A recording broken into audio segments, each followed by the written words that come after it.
You're live, Chair. Okay, we're live. Well, welcome everybody to this meeting of the Community and Resources Committee.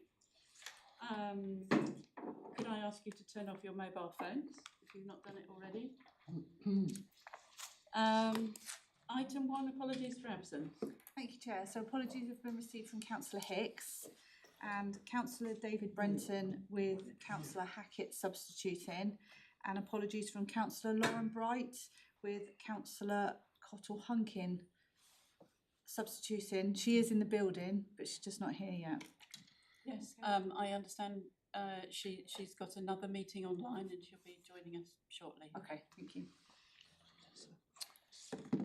Good, okay, so the next item is the minutes of the Community and Resources Committee meeting held on the 8th of September.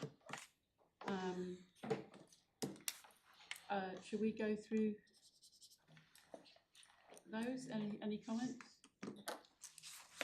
Please, page 3, 4, 5. I've got one, I think it should be Polyfield rather than Polyfields. Okay. Page 6, page 7, page 8. Happy to move the minutes, Chair. Proposed by Councillor James and seconded by Councillor Piper. All those in favour?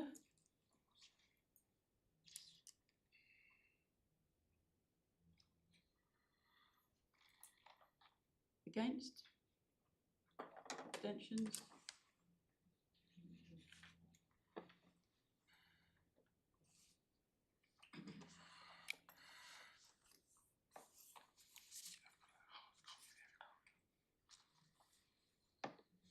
Okay. There are no public contributions, as I understand this morning. So we'll move on to item 4, which is the forward plan. Who's going to present that? Just if anybody's got any questions or queries on the forward plan. Okay. Any questions or queries?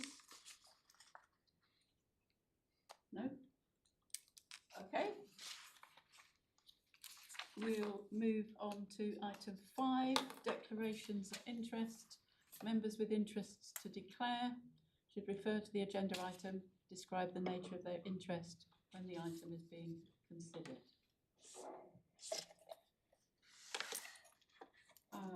Agreement of the agenda between parts 1 and part 2. We do have one item in part 2. Are we happy with that? Yeah, I'll move that when the time comes we go to part 2. Yeah. I'll second that, Chair. Okay. Thank you very much. Do we have to vote on that? Yes. Yeah. All those in favour? Unanimous.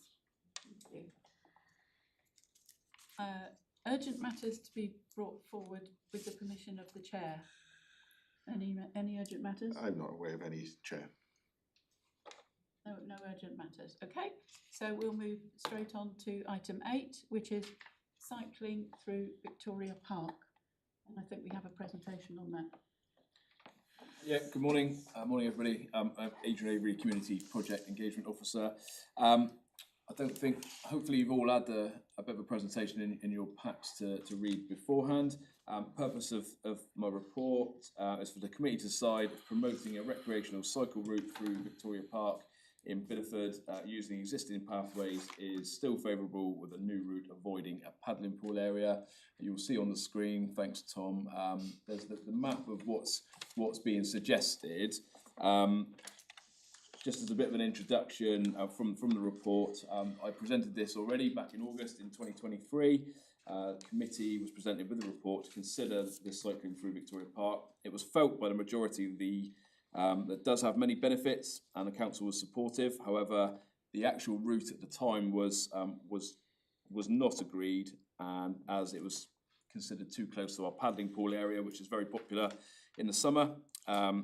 this report suggests an alternative, safer route through the park, avoiding the paddling pool area, which will then link with cycling paths along the quay and also moving up to future development or already ongoing development up past Chirkham Lane and Limers Hill.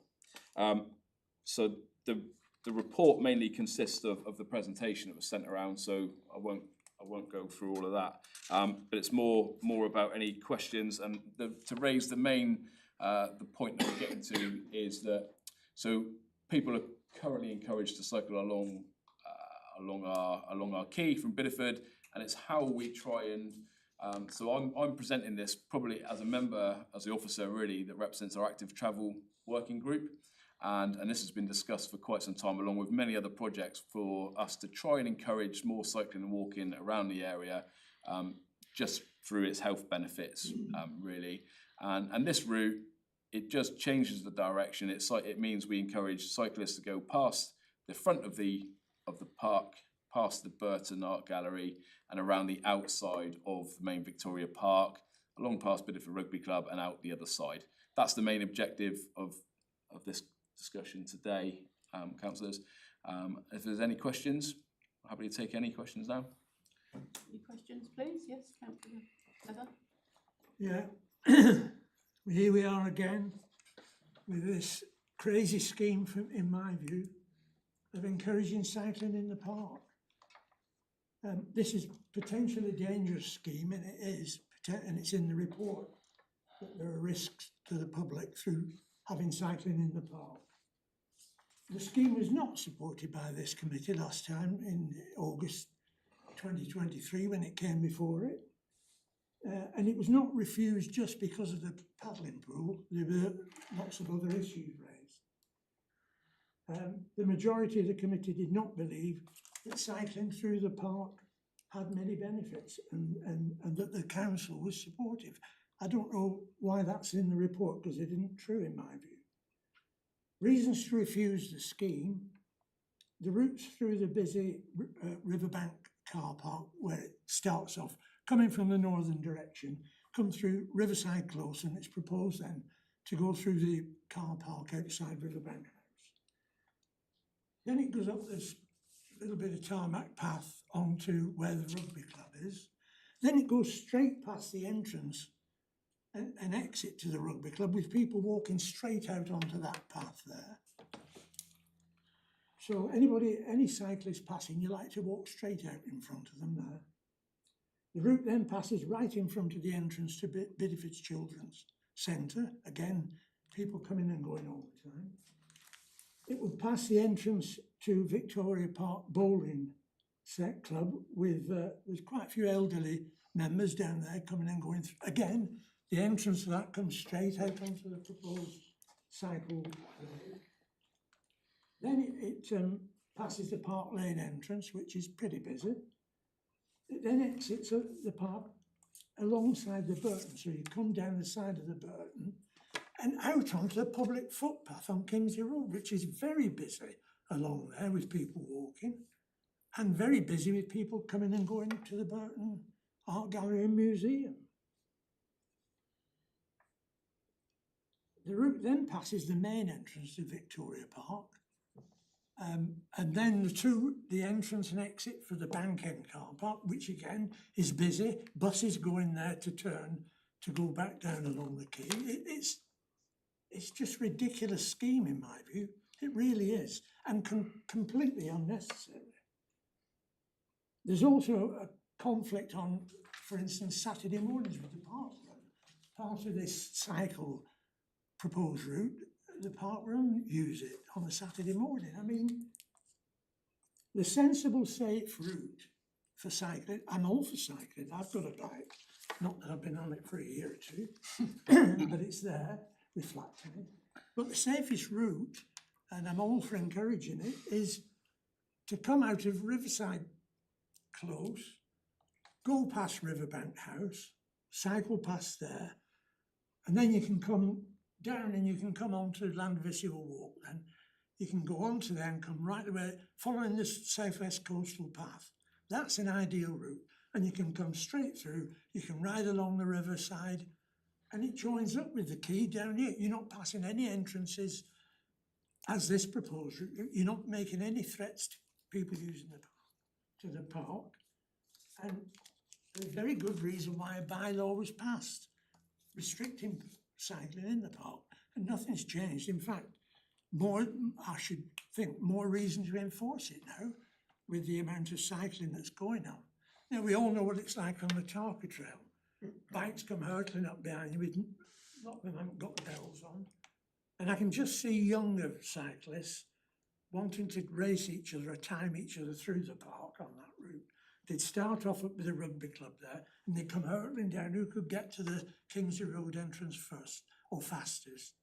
It's just, there's absolutely no need for the scheme because of much more direct and perfectly safe route without having to remove any car park spaces. I don't know why that's been put in the report.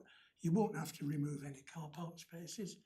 That's the much, so I'm going to recommend it's refused. There's no need for this at all, and it's just building up problems that don't exist. Thank you, Chair.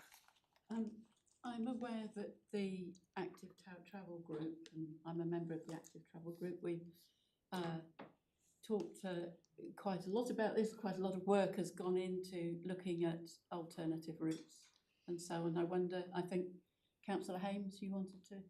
Oh, sorry. Yeah, I'm chair of the Active Travel Group. We've worked long and hard. It's noticeable it's 2023 when we last talked about it. These things take such a long time to progress. I disagree that it will be a problem, really. There are other parks up country, and there's a park in Barnstaple at Pilton. I understand that cyclists ride through. As I understand it, the last time we discussed it, there were concerns expressed about the proposed route past the paddling pool. So this is why we've made a new route. Already, I think people do cycle through the park informally. Councillor Leather says a better route would be down through Riverbank House. We have considered that, and down through the quay, through the car park. The officers were very much against that in terms of going through the car park. It's interesting, Councillor Leather proposes going along the coastal path, presumably just by the river, but that would still mean cycling past pedestrians. There are sort of loads of cases all over the country where people do cycle with pedestrians present. A lot of cycle paths are split into cycling and pedestrian, so that cyclists are going past pedestrians. That's the case going down Haywood Road, for instance, down to the roundabout. This would be an important, this is part of the LC WIP, the local cycling and walking infrastructure plan, which this council approved, and it's approved by the county. And this would be an important strategic route from Lortham, going down Limers Lane and down through Amberley, the new development off Limers Lane, where a cycle path has been built. So cyclists could come right down there and then join this path at Riverbank and go around the park. It would join the road, as I understand, I think it would join the road at the Burton. Cyclists would presumably go along the road, but I need to clarify that. All in all, I think it's an important project which would take cyclists off the road. It would help us reduce our carbon emissions by encouraging cycling, so it would fit into our climate objectives. It would encourage children to cycle safely, in my view, by getting them to learn how to cycle in a safe environment. The benefits have been listed by our officer, so I would commend this project to everybody. Thank you. Councillor Whitaker. Oh, thank you. Well, Councillor Leather's right in one respect, in that we were very concerned about it going past the paddling pool, particularly as actually a lot of people sit outside the wall beyond the actual entrance of the paddling pool, and families sit there on lovely days and children run in and out. So I did think that was really quite risky. Have we done any consultation? I mean, have we actually asked people out of interest whether or not we're even considering this? No, it hasn't gone to public consultation, but what we do recognise is this already happens quite a lot within the. Okay, well, no, I just thought I'd ask. I mean, it's certainly a better route as far as I'm concerned, and actually almost wherever you walk these days, if people cycle, and people are encouraged to cycle a great deal more, there's a little bit of a contretemps between the people on foot and the people on bikes, and we all have to. Another thing that would concern me slightly is if you're going to do it, if it gets through. It's the hurdle this morning, is that somehow you try and warn people there may be a lot more cyclists coming through the park. How would you do that? So we've been working closely with the parking wardens as well and a parking team next door to our office, and we've already come up with a fairly, I'll say fairly robust, with a signage plan to be allocated in amongst the park with directions and basic general advice and considerations that it would be a shared path, and and considering others as well. So we've already put that together. We've put a list. I think it was in the report. We've got 7 or 8 places there where we will have additional signage, and this can evolve over time. We know in many places they do extra things like painting the roadways or painting the pathways and things to encourage spaces and also no entries and that sort of area. So we have considered that with the parking wardens, and that's something we can do in-house as well. So we're not buying in externals to do that, and we can do that relatively cheaply and relatively quickly. I mean, what you don't want to happen is you don't want to have any accidents if you are going to change the route, because as far as I know, there have not been any accidents in the past on the original path. So I mean, one small slip. And we'll all be blamed for getting it wrong in the first place because we haven't done something. So, and what about the park run? Because Councillor Leather's quite right about that. That does happen, and that's something else that's really good for people and their health and welfare. Yeah, there will be some adjustments need to be made, and we've consulted. When you talk about consulting, we did consult with the park run. Oh, you did? Yeah, we speak with park run people regularly, and they're all for encouraging activity. So we appreciate that there will be times that the park run is. The majority of the faster runners, if you like, are below half an hour, so there's not a huge time scale there to consider. And they do all narrow single file into one direction. And they will have wardens and people. Yeah, and it's marshalled all the way around the park. So, and that's the same on Sunday mornings. We encourage active use in there. They have the park yoga in the summer, but that's where we have our park wardens come in and work during the busy times of season to help monitor that and engage with them as well. All right, Adrian, well, thank you. I'll have a think about this while other people have their words. Thank you. Councillor Piper, lead member for Leisure. Thanks, Chair. Yeah, my view is I think we need to be advocating all forms of active travel. We all know how difficult it is to commute around any urban area.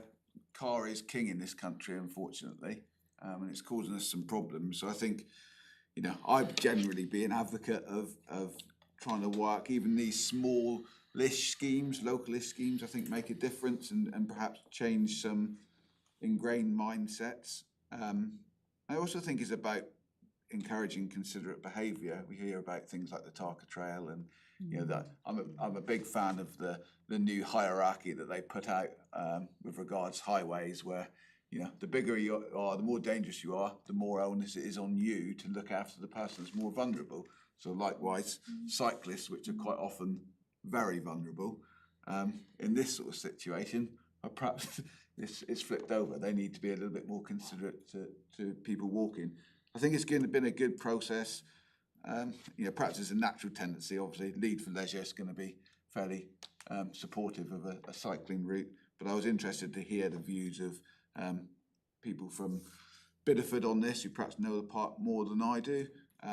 I did go and walk the park last time with Adrian, actually, to have a look through. I was quite surprised at how wide the paths were, and the ability to have that width. I think it's a good perhaps check-in procedure to highlight the concerns over the paddling pool, and I think that's a positive change. And I also think that the signage and markings that Adrian and the team have looked into, I think that's a real positive. And my thought on that is it's just sort of the ability to remind people of expectations, because I think 99% of the time people will act considerately. They know that they're in an area, a park area. We've got lots of people. It does naturally slow people down. undoubtedly you'll get 1% or times when people aren't behaving perfectly. And I think with signage and markings and some kind of rules, you know, standard rules of engagement, best practice guidance, all those things, you can put some reminders out there, you know, if people aren't behaving properly. So I do have some concerns about the route going through the car park. I think car parks are an absolute nightmare. You only need to, I used to have offices looking out over Hoseley Town Square. I stopped looking out into the square because a number of times people would bump into other cars, near misses with pedestrians. People are trying to reverse out of parking spaces. All right, they're not going to be terrible collisions, but you know, the likelihood of somebody getting knocked off their bike, I think it's pretty high if you have it through a car park, I'm sorry to say. So I've got some significant concerns about that. And I really agree with Councillor Hames' comments about, you know, creating enough space and environment where people can learn. You know, let's encourage kids to get out on their bikes. We all moan about them being stuck in on computers and, you know, the health of the nation, etc. Let's create an environment. You know, where else? I've just noted here, where else is there for children? All, you know, both my children. I think every child in Hoseley learned to ride their bikes in Stanhope Park. I don't know where children learn to ride their bikes in Bideford. I would say that you know, Vicky Park would be a perfect place for it. Nice and flat, nice wide open spaces. You know, I think there's a lot of doom mongering from Councillor Leather. I don't really see a problem. Good process, good work, Adrian, and I hope people can support a positive proposal. So is that your proposal? Yeah, more than happy to propose. Seconded by Councillor Hay. I think Councillor Pennington wants to come in there. Yeah, thank you, Chair. Thank you, Adrian, for your report, because it's very detailed and gives us a chance to see what the thinking is. I walked the thing on Saturday and attended the rugby match at the rugby ground. Unfortunately, Bideford didn't do quite so well this week, but they've had a good start to the season. And I suspect there was probably 250 in the crowd there, and another 50 people on the two sides, coaches and support staff, etc., etc. So there was 300 people, 600 people movements going through one gateway outside the rugby ground. Furthermore, I understand the rugby club is trying to sort out they've got a good community down there, they do a lot of community work. They're trying to get a mugger pitch there on the old cattle market site. And I pick up Councillor Piper's comments about the difficulties of parking in the cycle route. And it escapes my understanding that you're putting this back through the park when the natural line of it is to the east of Victoria Park. And it runs down where you've already got the existing lines. And I think you're just taking a risk with this. And I would happily second Councillor Leather here, because I think there is a better way to get us down to Cherkham Lane.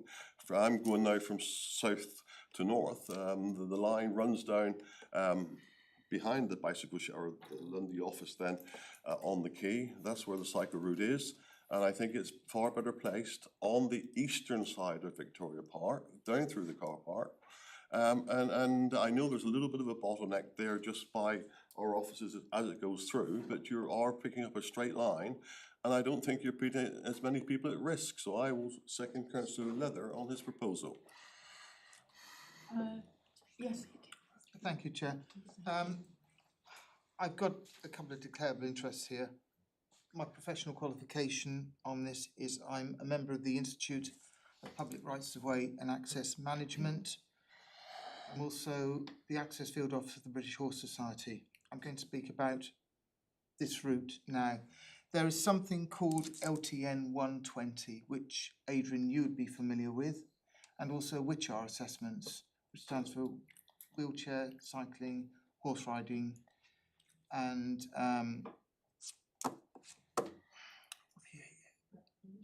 no, AR. I forget the second part of it. But that's the assessment you have to do for this. And if it complies, then it goes through.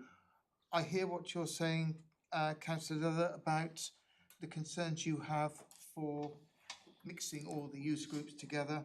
Well, there was a ministerial statement some 15 years ago by Richard Benyon, who was then a DEFRA minister, who said that conflict between user groups was exaggerated and infrequent, and he advocated putting all the user groups on the same path. The most used shared path in the whole country is down on the Camel Trail, in the Camel Estuary. Thousands of people use that every day. We do not have any concerns with conflict, with accidents.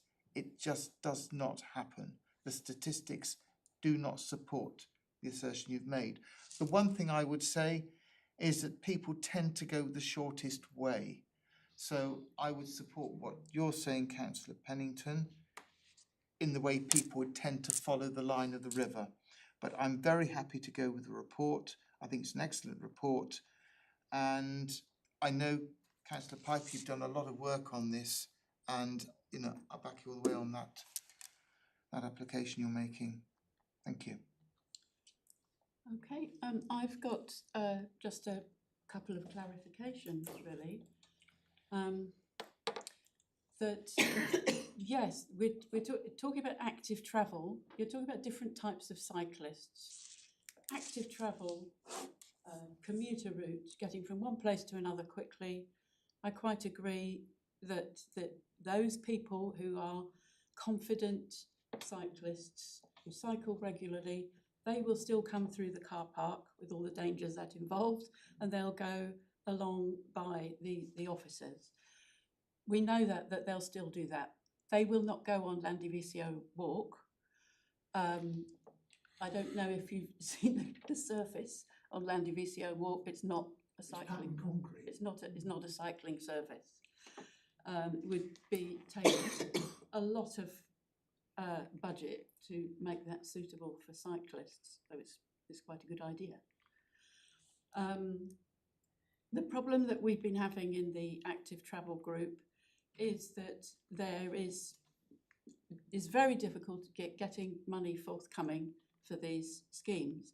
What we've got here is a scheme which is not for the confident cyclist, if you like. This is for the leisure cyclist, the children, the beginners. It's sharing the park, using the park for cycling as another leisure activity, as another enjoyable route, not necessarily those people who are trying to get from A to B in the quickest possible way.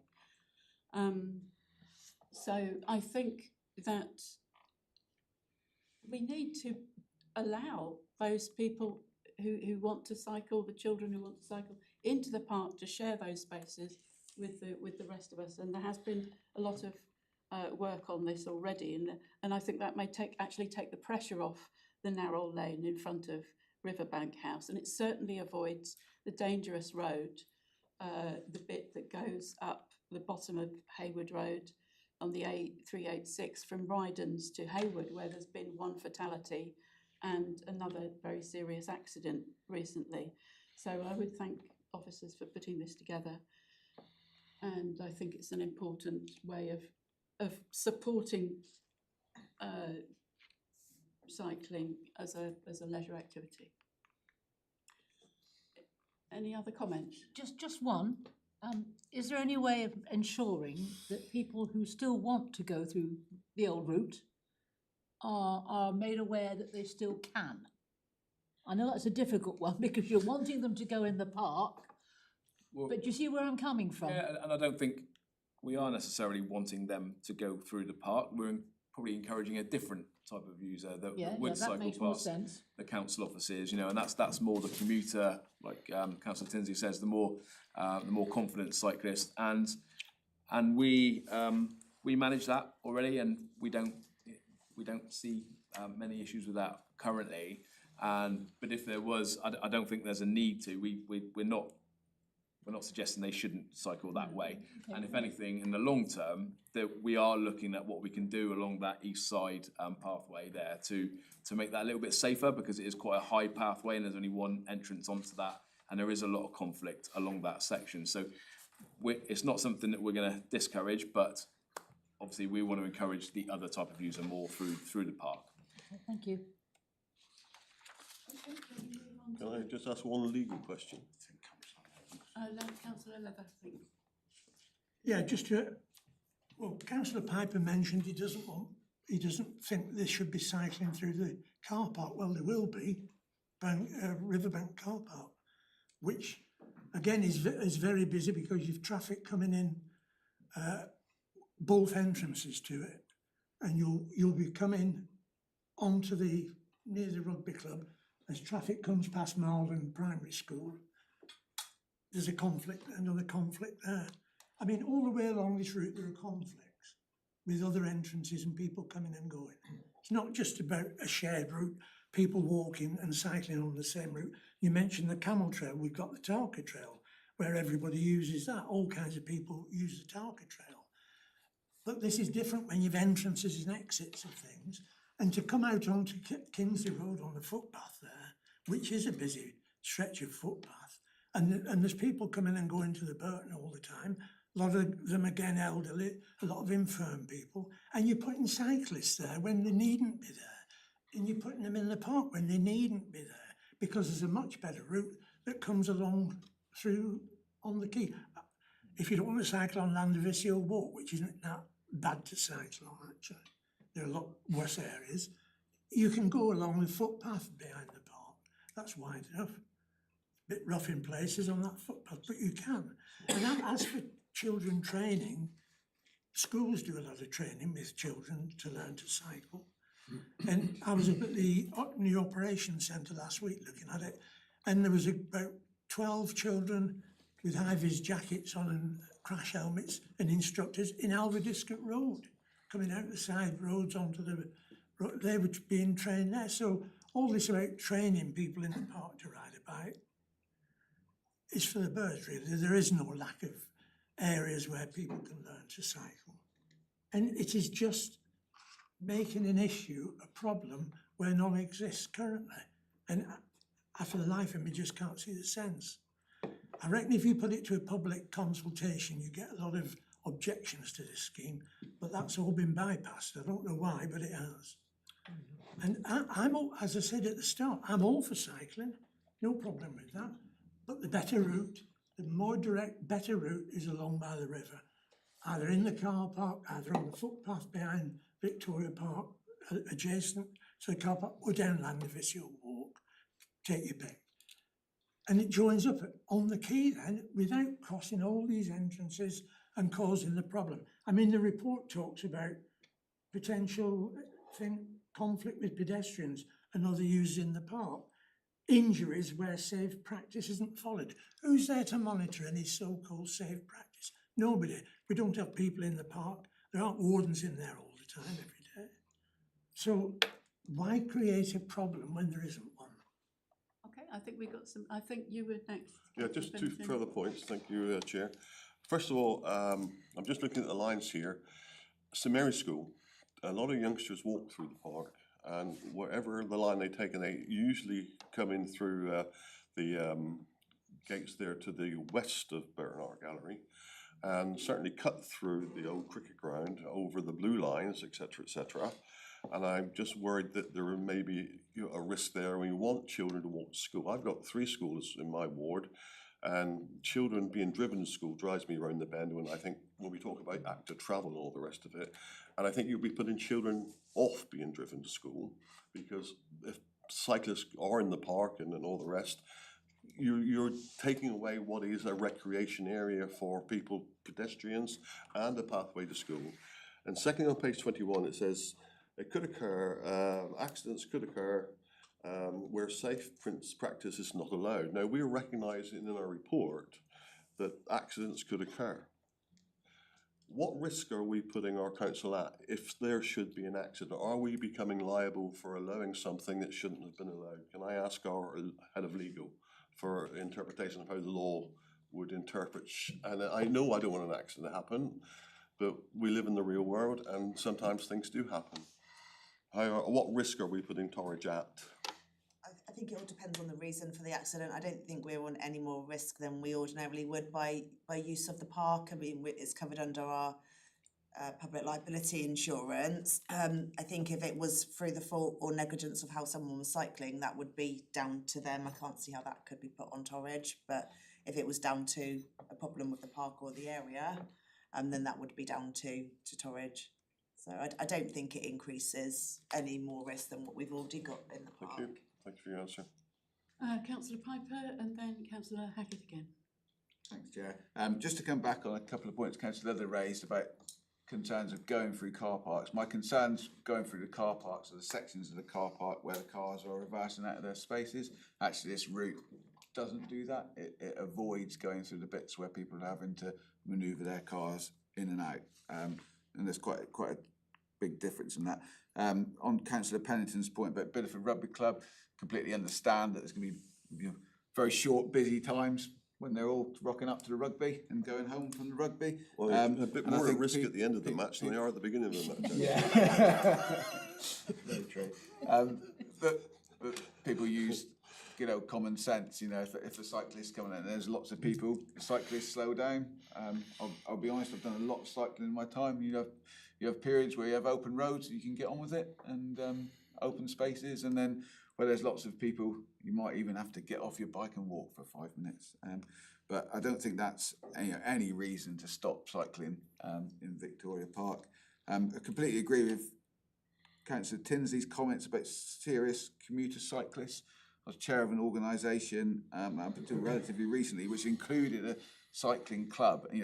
Serious cyclists, people who commute, confident cyclists aren't going to worry about my worries of car parks. They will zoom through the car park, they will use the roads, they will definitely not want to get caught up with primary school stop-off time, so they will be avoiding Victoria Park. They're more than agile, more than confident to ride elsewhere, so I think there will be separation of that. I did take the time to try and get from Northam to Bideford back when we first put this on the agenda, walk through the park, tried to go from Northam to Bideford. I mean, that connection is not appealing for walking or cycling whatsoever at the moment. So I think this would be, a good step forward to try and avoid everybody driving into town and without adequate parking and all the problems we've got. So just my extra 2 pence there. Okay. St Mary's School is in Northern Parish, actually. Yes, I want to move on to Councillor Hackett, but just in relation to the school, I was thinking, would it not encourage children to cycle to school? Yeah. We presumably want them to cycle to school. Anyway, Councillor Hackett. Yeah, okay, thank you, Madam Chair. Look, if you look at the crash map for Devon, one of the routes that we have, where we have the most crashes, is going up through Bideford High Street. We don't stop traffic going up there because there's a risk of accidents. Let's look at what is said about this fear of conflict of accidents happening. As I said, the evidence is not there between walkers and cyclists. You can really allay those fears. What I simply say is that you will find that cyclists who know the area will tend to use the quickest route, shortest route, which is along the quay. That's what my feeling is. But yes, please put it through the park. You're not going to get children mown down by cyclists because cyclists are human beings and they will cycle responsibly. They will realise that at times when you have a lot of children in the park, they must go slower and they must take appropriate care. So yes, people can use both routes. I'm fully supportive of the scheme. Sorry, can I just, on the risk factor, I assume there will be proper signage on the route which will advise cyclists on how to ride and where the route is. I don't know whether Adrian can expand on that. Yes, I mentioned a short while ago, but we've been working with the car parking team who do currently do lots of signage schemes, and we've already identified the key set areas around the route to welcome signs and also other considerations of how to share a route, if you like, and on that. So yes, there will be appropriate signage from start to finish on certainly on the entrances and exits. More importantly. But also on that note, I think it's key to just to raise the point of the people that we have consulted with, and certainly through the walk-in infrastructure, the cycling and walk-in infrastructure plan, we have consulted with Devon County Council of Public Rights of Way, who are supportive of it, and also WSP. And we talk about the OTM 120 structural work that needs to be done. they've put it into the cycling and walking infrastructure plan as an already set, ready to go option. So we don't have to do the major works. It's a kind of quick win, if you like, for us. So those guys have been consulted with, and they consider it safe to do so. So that consultation has taken place along the way. So yes, signage is certainly is already been done. We've priced it up as a basic level of an introduction level of approximately £600 that we can do that for. Okay, yes, councillor. Yeah, I've sat here because obviously I'm way away from it. I know that the park's regarded as a wonderful place for children, so I look at it that side. I'm also quite keen on the cyclist side. I'm a little bit confused. Are we talking about this as a recreational route, or are we promoting it as the single route? And the other question that comes to mind, and I know Councillor Hackett says that there's not accidents, there are increasing accidents with motorised push cycles. And are we going to have a speed limit? Are we going to ban motorised cycles? It's one thing for people to be out on a jog, well, not a jog, but on a cycle ride through a nice area. That's fine. What happens if it goes beyond that in terms of, you know, the police are clamping down really heavily now on motorised cycles? Is there any protection for the people walking against that situation? Well, I think on 2 points there. I think firstly, yes, recreational, very much so, more than a designated single cycle lane. That's not what we're suggesting. This is about encouraging the different users, those that are less confident, and creating a safer space to do so. And secondly, in terms of those motorised vehicles, those motorised bikes, I have one. And I actually find it extremely frustrating because it is limited to a set speed already. 15 miles an hour. And I take 15 miles an hour, and I take it along the Tarka Trail, and I have normal cyclists whizzing past me, which is frustrating. But in terms of safety, and I appreciate what you're saying, that shouldn't be a consideration. And they have done a big crackdown. The police are doing lots of big work on that. Certainly in Plymouth, we've seen lots confiscated. So, you know, should that become a problem, then we'll work with the right people to enforce against it. Okay, thank you. Thank you, Chair. Thank you. Well, I think we've had a very good discussion now. Just one more point. How are you going to stop people cycling all over the park if this is introduced? Using all the other paths in the park. You won't be able to stop them because you're encouraging them to come and cycle in the park. Well, I know you support it, Councillor Tinsley. Councillor Piper does. You've signed the report that you support it. But I just would like to know how you're going to restrict people cycling on the other paths in the park. And there's a bylaw against it. Perhaps, I don't know, Adrian, perhaps Well, I think we just have to go by the fact that it's currently a very open park as it is, and if people wanted to do that, they would, and they don't. But they don't. No. Yeah, they currently don't cycle all over the park. They're and the not pathway. encouraged to cycle in the park. It's that's quite a why. respected place, and I think that's how we certainly want it to continue. Okay, well, let's move to the vote then. The first proposal that was seconded was Councillor Piper's proposal to accept the proposal to allow this cycle route through the park. So, all those in favour?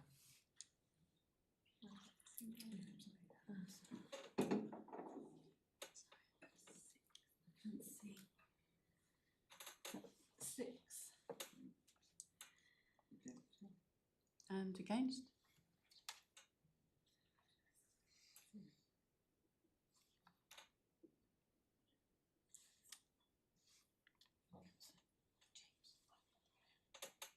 Okay, any abstentions? Only because I came in partway through. So that's 6 for, Chair, 4 against and 1 abstention. Thank you. Carried then. Thank you. Thank you very much to the officers for all the work you put into that. The next item is planning enforcement.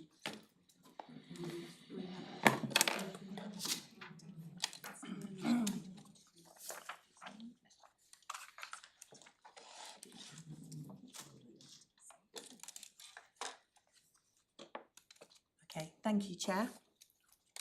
I've not got a presentation as such, but I'll just go through some of the key aspects of the report. that's before you. So this item is set out across pages 31 to 57 of your agenda report. You'll see from page 31 that the purpose of this item is for you as a committee to consider a new local enforcement plan, and a draft of that plan is contained at Appendix 1 attached to the main agenda report.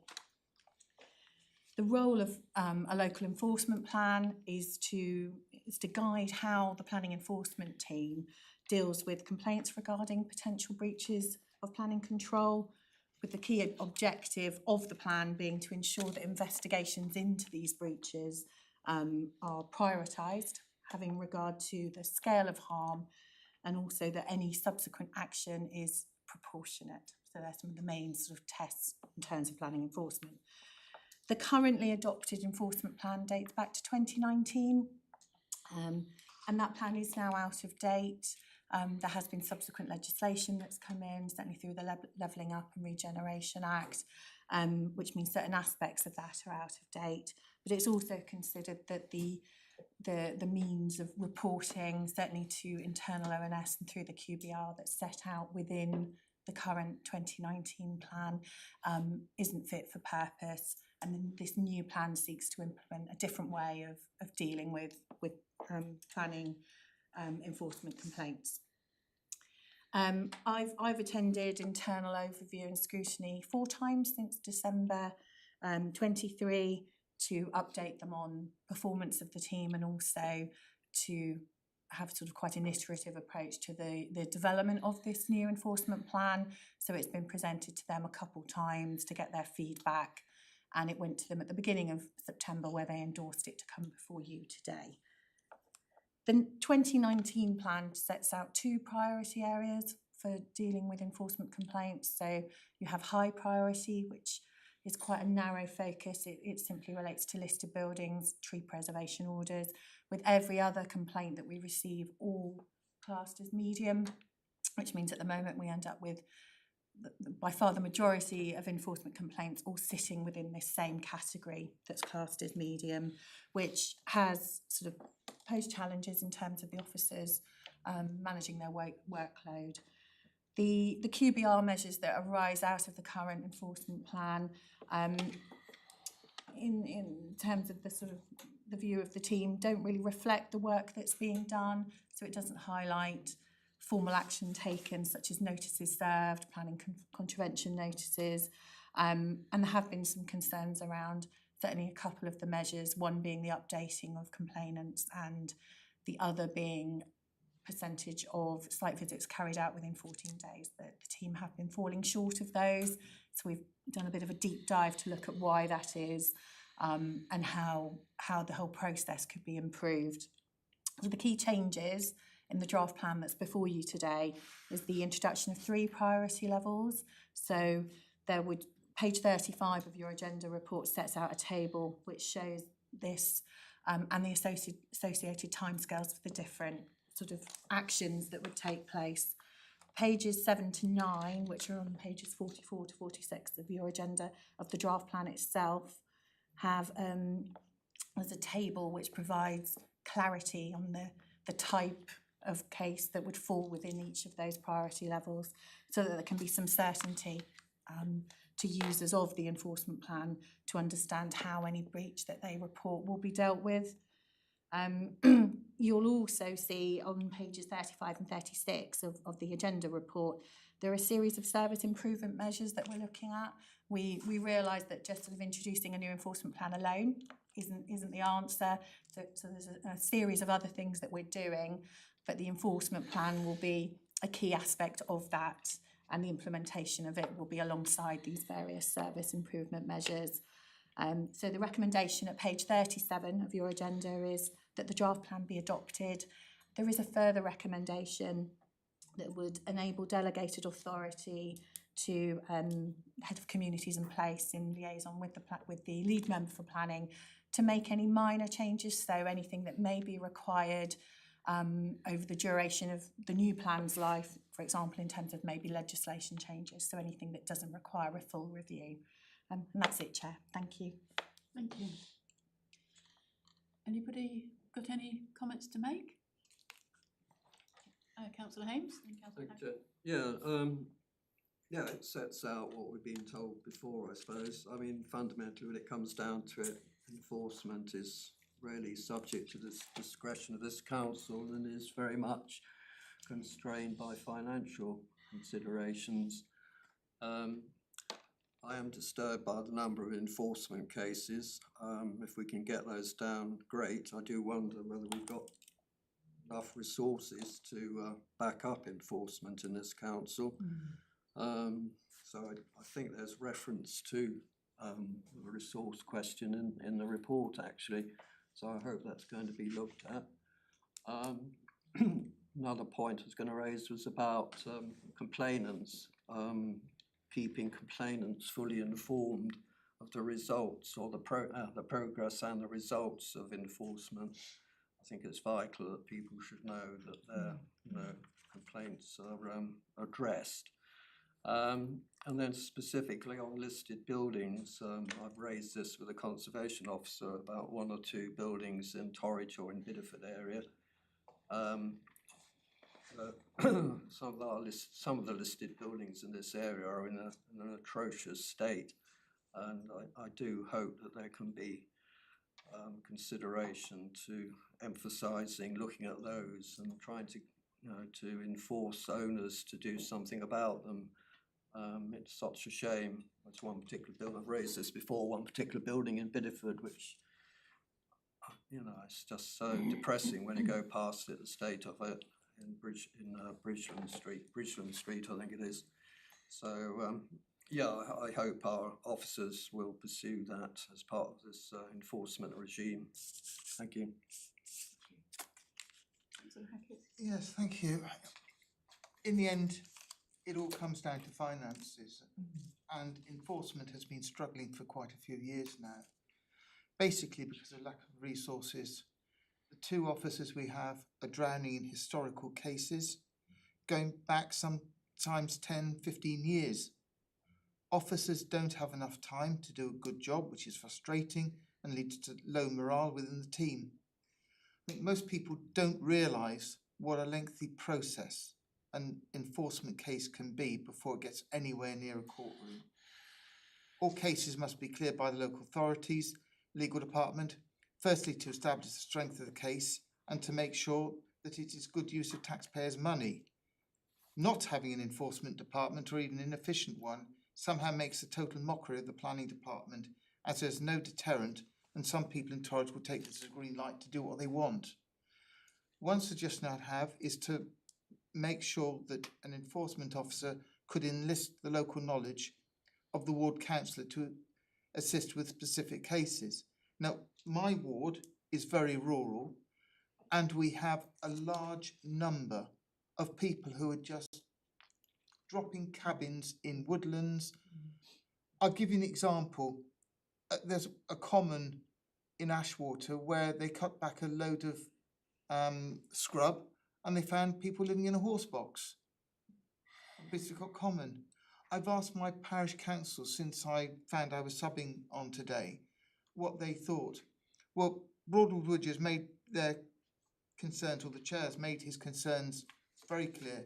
He feels there's no point in having a planning department because we don't enforce. That is an individual view and might be wide of the mark.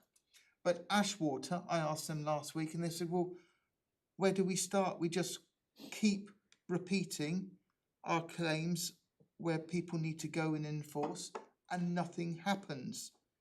And Howell said that they put in countless issues and never get replies. And these are people actually living in woods, in caravans, in cabins. And we've got one case that I know I'm pursuing with our legal team where we've got somebody we're trying to take to court. And yes, they've gone back to court, but they feel so empowered that we haven't taken action so far. They're actually taking another cabin down there for their parents to live in. And until we get cases to court and publicise them on a regular basis, we are not going to succeed with these major issues. I'll give you a slightly different analogy. Years ago, the tax department had an operation called Operation Centaur, and they were chasing between 12 and 20 jockeys, and a mammoth task. They prosecuted one very famous jockey. He went to prison with a 3-year sentence, but the rest of those jockeys promptly paid up instantly. If we get people to court and we effectively push this through, a lot of our top issues will go away. All these people living in caravans, in mobile homes, in huts, in woods, they'll just vanish. They'll realise the game is up. My very first case I had as a councillor with enforcement was a retreat at Black Torrington. Somebody living in mobile home, and we managed to sort them out and they went away. And a lot of others realised the game was up for them. But since that date, 10 years ago, it's been open season for people just living in open spaces.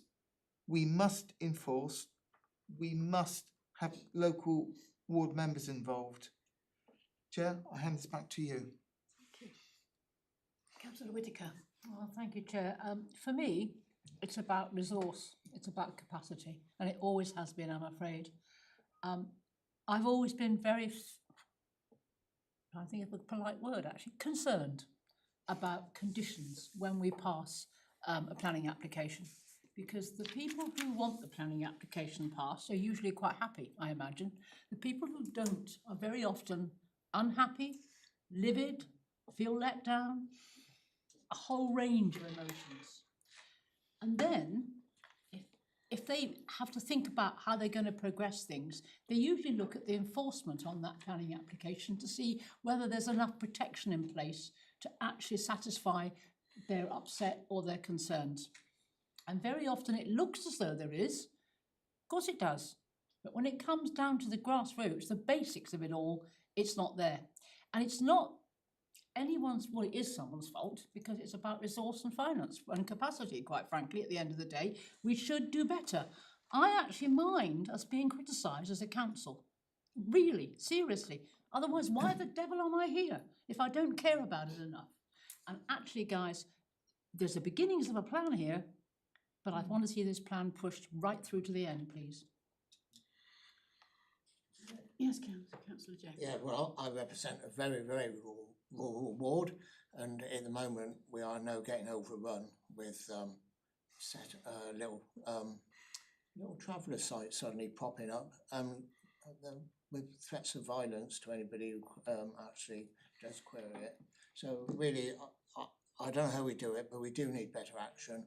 I would like to see much better communication back with the district, with the parish councils that are raising the issues, because I go round all my parishes every month or 6 weeks, depending, and I still keep getting asked why isn't nothing being done, why are we not getting communication? And so I think we could actually improve our image in the rural areas by actually not just the action, but the communication with the parishes, and we do need to do something. So thank you, Chair. Thank you, Councillor Pennington. Thank you, Chair. Following on from Councillor James, Councillor Hackett, I'm interested in the priorities that you're giving in this draft plan. Highest priority to demolition and protected trees, and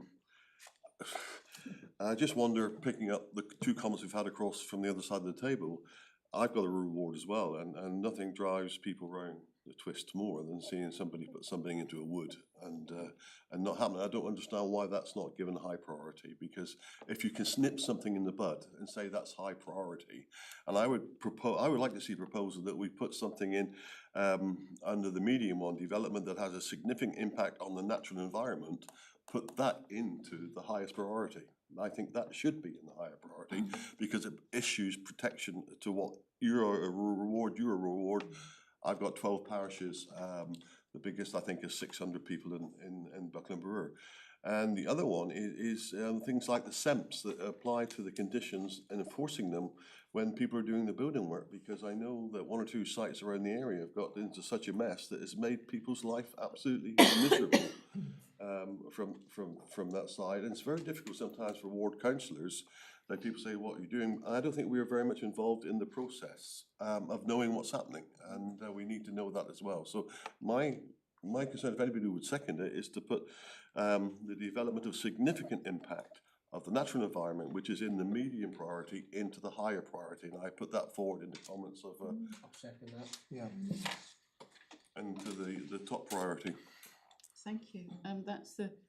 I think the other comments that we've been discussing are important things to discuss, but actually were to do with the application rather than the principle of, are we going to accept this new plan for enforcement? So we have now got a proposal. Thank you. Thank you very much. Could I just come Yeah, back on sure, yeah. a few points, Chair? Sort of noted the concerns around resource.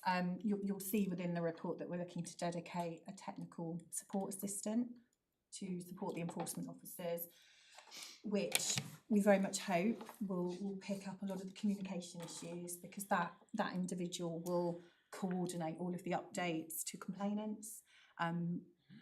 There are a lot of new measures within this plan, so our system will have to be updated to ensure that triggers are highlighted. So that will all be addressed through, I think the resource we're looking at is sort of dedicated 2 days a week, which will make a big difference. Totally understand the comments made around conditions and certainly construction management plans, and you'll see on page 36 within the series of bullet points, there's something, the third bullet point from the bottom on the top of page 36 talks about a major application monitoring project. Okay. It is, I think it's fair to say you would need an incredible amount of resource to monitor every condition on every planning consent, but the impacts from our major developments, certainly from a construction point of view, are likely to have greater impact. So what we're looking at is pulling together a more proactive monitoring system for the conditions on major applications, most notably the construction management side of things, hours of operation, things like landscaping, ensuring that's all secured. So that's being pulled together at the moment. And just the final point I wanted to raise around Councillor Pennington's suggestion, I just thought it'd be helpful to sort of clarify the prioritisation. So highest priority, we would expect very few to fall within that, and it does sort of link with where there is a wider potential sort of legal breach. So there are sort of legal protections for trees and listed buildings, and then you've got the named statutory things like conservation areas, sites of special scientific interest, those sort of named designated areas. We would consider medium priority to actually encompass all of those. In reality, there won't be a huge number of cases at that highest priority, whereas the medium priority are those more really significant cases that have that real potential to cause harm. In reality, we would expect most cases to be in the lower priority, but that medium priority will be the bulk of the work where there is a significant issue. So I just wanted to clarify that, and that's why it's a little bit more general within the medium priority. But the reality of the action taken and the importance of investigating those matters would be relatively high, and not a huge number of cases, but what you've described, Councillor Pennington, that's already shown in there would, in my view, logically sit within there. But of course, it's open to members to move it up to that highest priority if you want to. But they are very much focused on where there's potentially a separate sort of conflict with the law, that absolute highest tier. Just wanted to clarify that, Chair. Thank you, Councillor And just to come back, I totally get what you say, Helen. Thank you for your response. Interesting that the works of demolition and significant alterations are mainly to listed buildings. And the only listed buildings in the countryside, I think, almost certainly, correct me if I'm wrong, but it's churches. They're in categories 1 and 2 all the way through. And I don't seem to be knocking down St Swithin's at Lytton or St Helens at Appletcham, or wherever you're going to do. But it comes back again and again from my constituents And I feel that I really want to push my proposal that's been seconded, that we do put the development on the impact of the natural environment into category 1, because I think we are facing huge changes in the countryside. And strangely enough, coming in this morning, there is now a caravan in the lay-by as you come into Biddyford with a generator outside, with cooking for the utensils outside. Nobody's doing anything to enforce it. And it's now become a home for somebody, and I can understand why, because I suspect they're homeless. And I've had 2 people in the last 2 years who've turned up in cars and vans parked in, and they've got nowhere to live. They've been, they've moved on. And that's the real word. If you look at shelters figures for homelessness, it's still continuing to go up. And I just want to, I get the difficulty in, but the people paying the price are those in the countryside, and then they're seeing little changes come here, there, and there, gradually encroachment, and I do think it should be moved up, and I reiterate my proposal, seconded by Councillor Thomas. If I could provide some further clarification. So if you look at the table, which actually is in your agenda report, so highest priority is of that severity that we are saying somebody will get out there within 24 hours.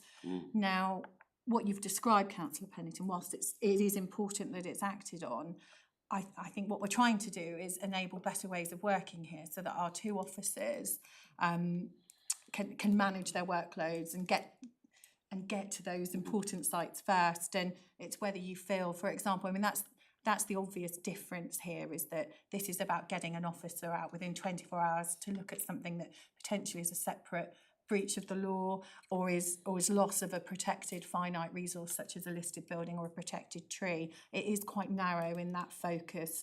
The medium priority point that you're referencing, development that has a significant impact on the natural environment, that's quite a broad.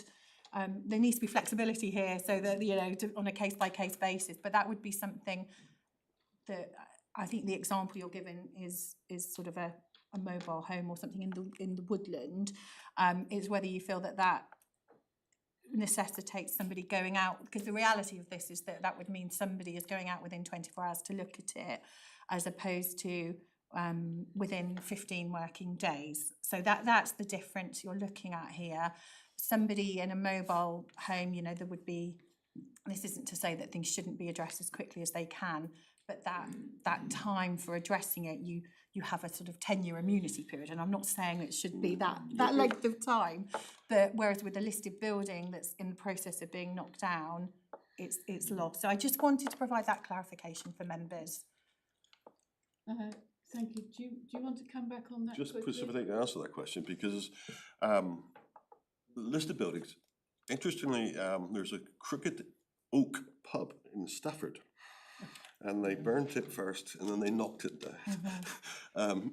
I just will follow the case because son lives in Stafford, and seeing how enforcement works up there, and it's quite an interesting comparison to see what's happened.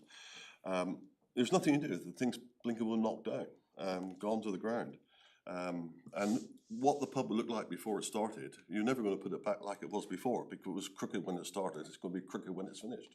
The other one comes to mind is the sycamore gap tree in Hadrian's Wall. And yeah, I mean, we can do what we like to protect it, but you ain't going to put a sycamore tree back in the gap again. But if you get out on the first day when the caravan arrives in the place, you send the message immediately to the person doing that invasion into the countryside that we are seeing if you have a legal entitlement to do this. And I think you're doing something more positive than what this is actually doing in your plan at the present moment.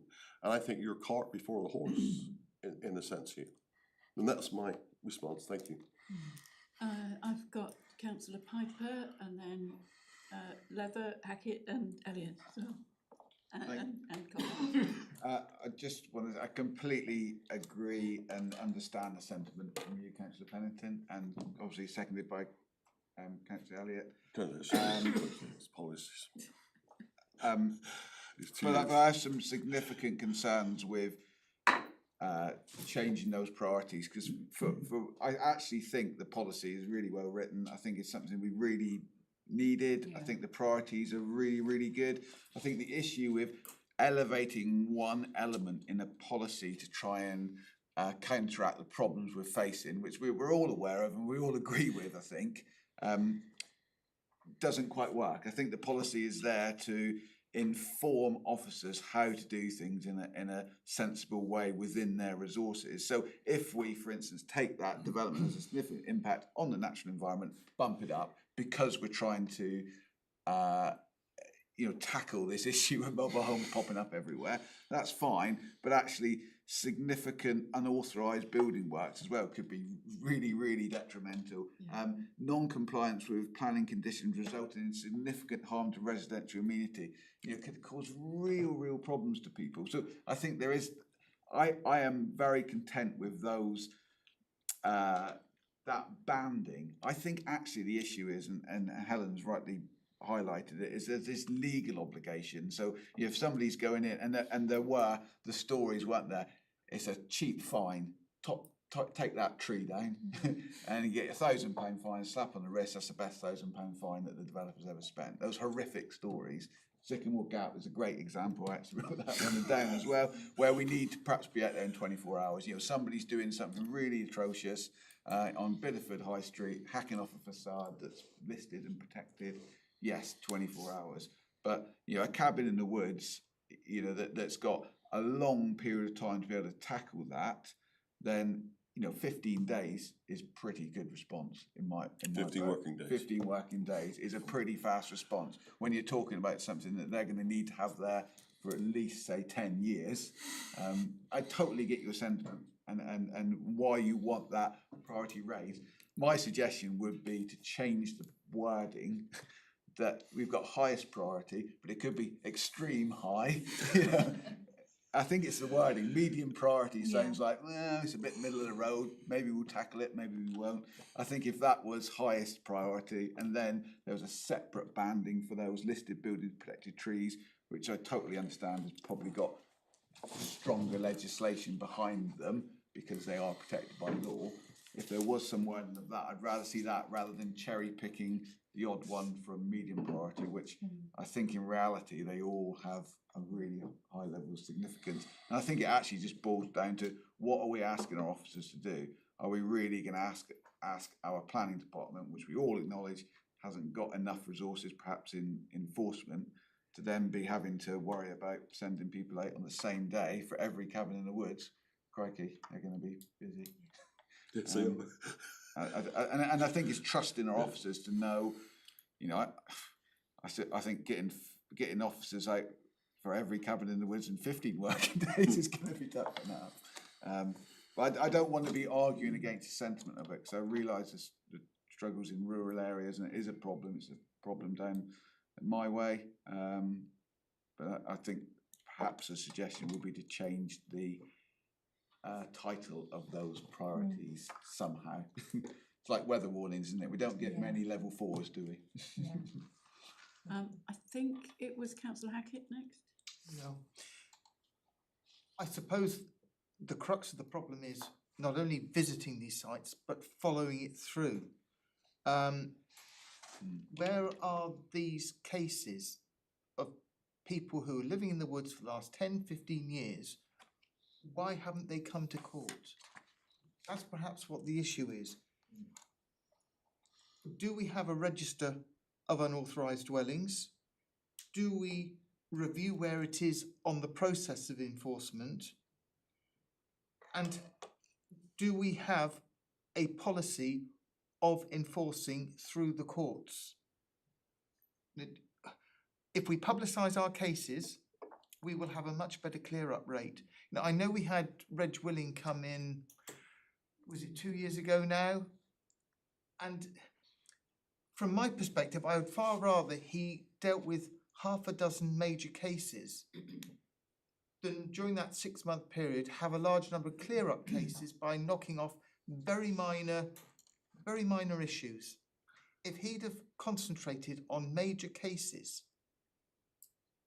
we could have got rid of these people in the woods.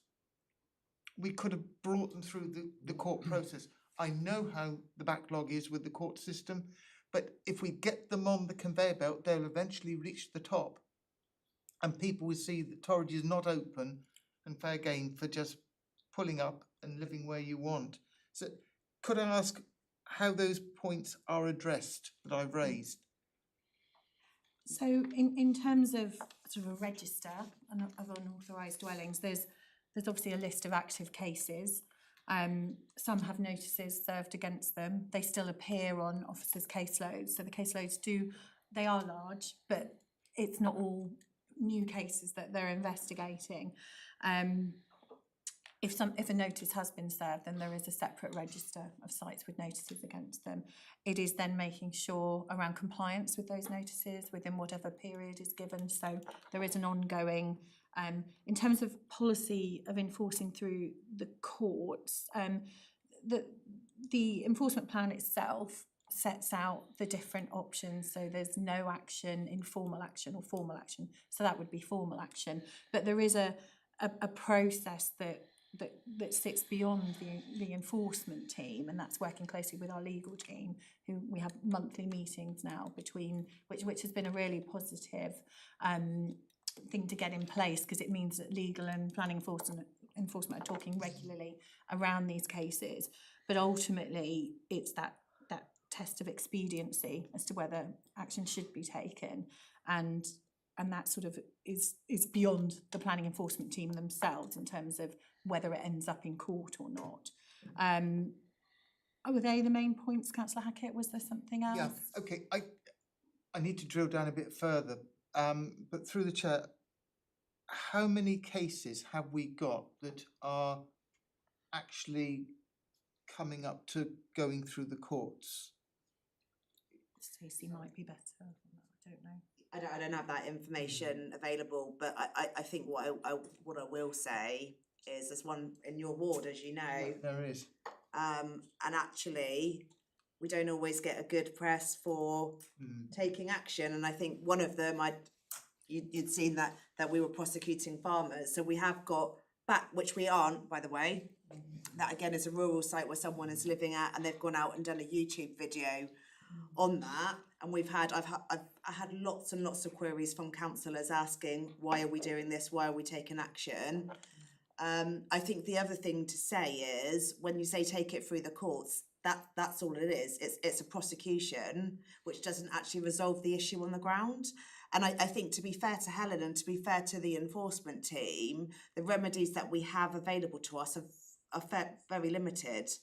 The particular one that in your ward, frustrating for everybody, but we are taking action. They haven't attended court. Then they've been arrested, produced in court, then they haven't attended a court again. So I think it's very difficult, and the end result will be a conviction, but it doesn't resolve the issues that are on site. And I think everyone thinks once we've taken that enforcement action, it's going to automatically resolve what's there. And I think, to be fair to Helen and the team, if we can resolve it informally, i.e. encourage them to dismantle what's on site, that's the best thing. Because what I often have questions about is, where you've taken action, why is it still the same? We can't go on site and bulldoze. We can't go on site and just remove. We're not able to. So really, it's a long line of different actions, and you're usually dealing with quite difficult complainants. You are, but I remember in the case of the retreat at Black Torrington, they went to court, they were fined, they went to court, I think they were fined again, and they realised the game was up, and they moved off, gone.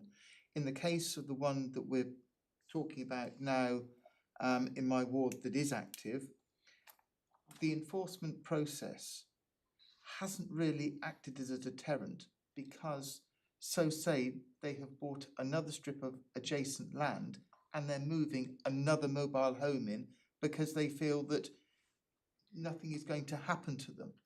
They feel empowered by the lack of enforcement action. We can get an order to have the property, the mobile home taken off, can't we? We can have a court injunction.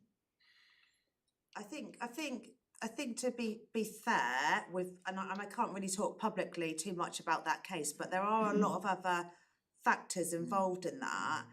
And when you say lack of enforcement action, we have done everything that we can within the powers that we have. So enforcement notices have been served, court action is being taken, and yes, they're continuing. The problem that we have as an authority is anything that isn't under the current notice is a new act.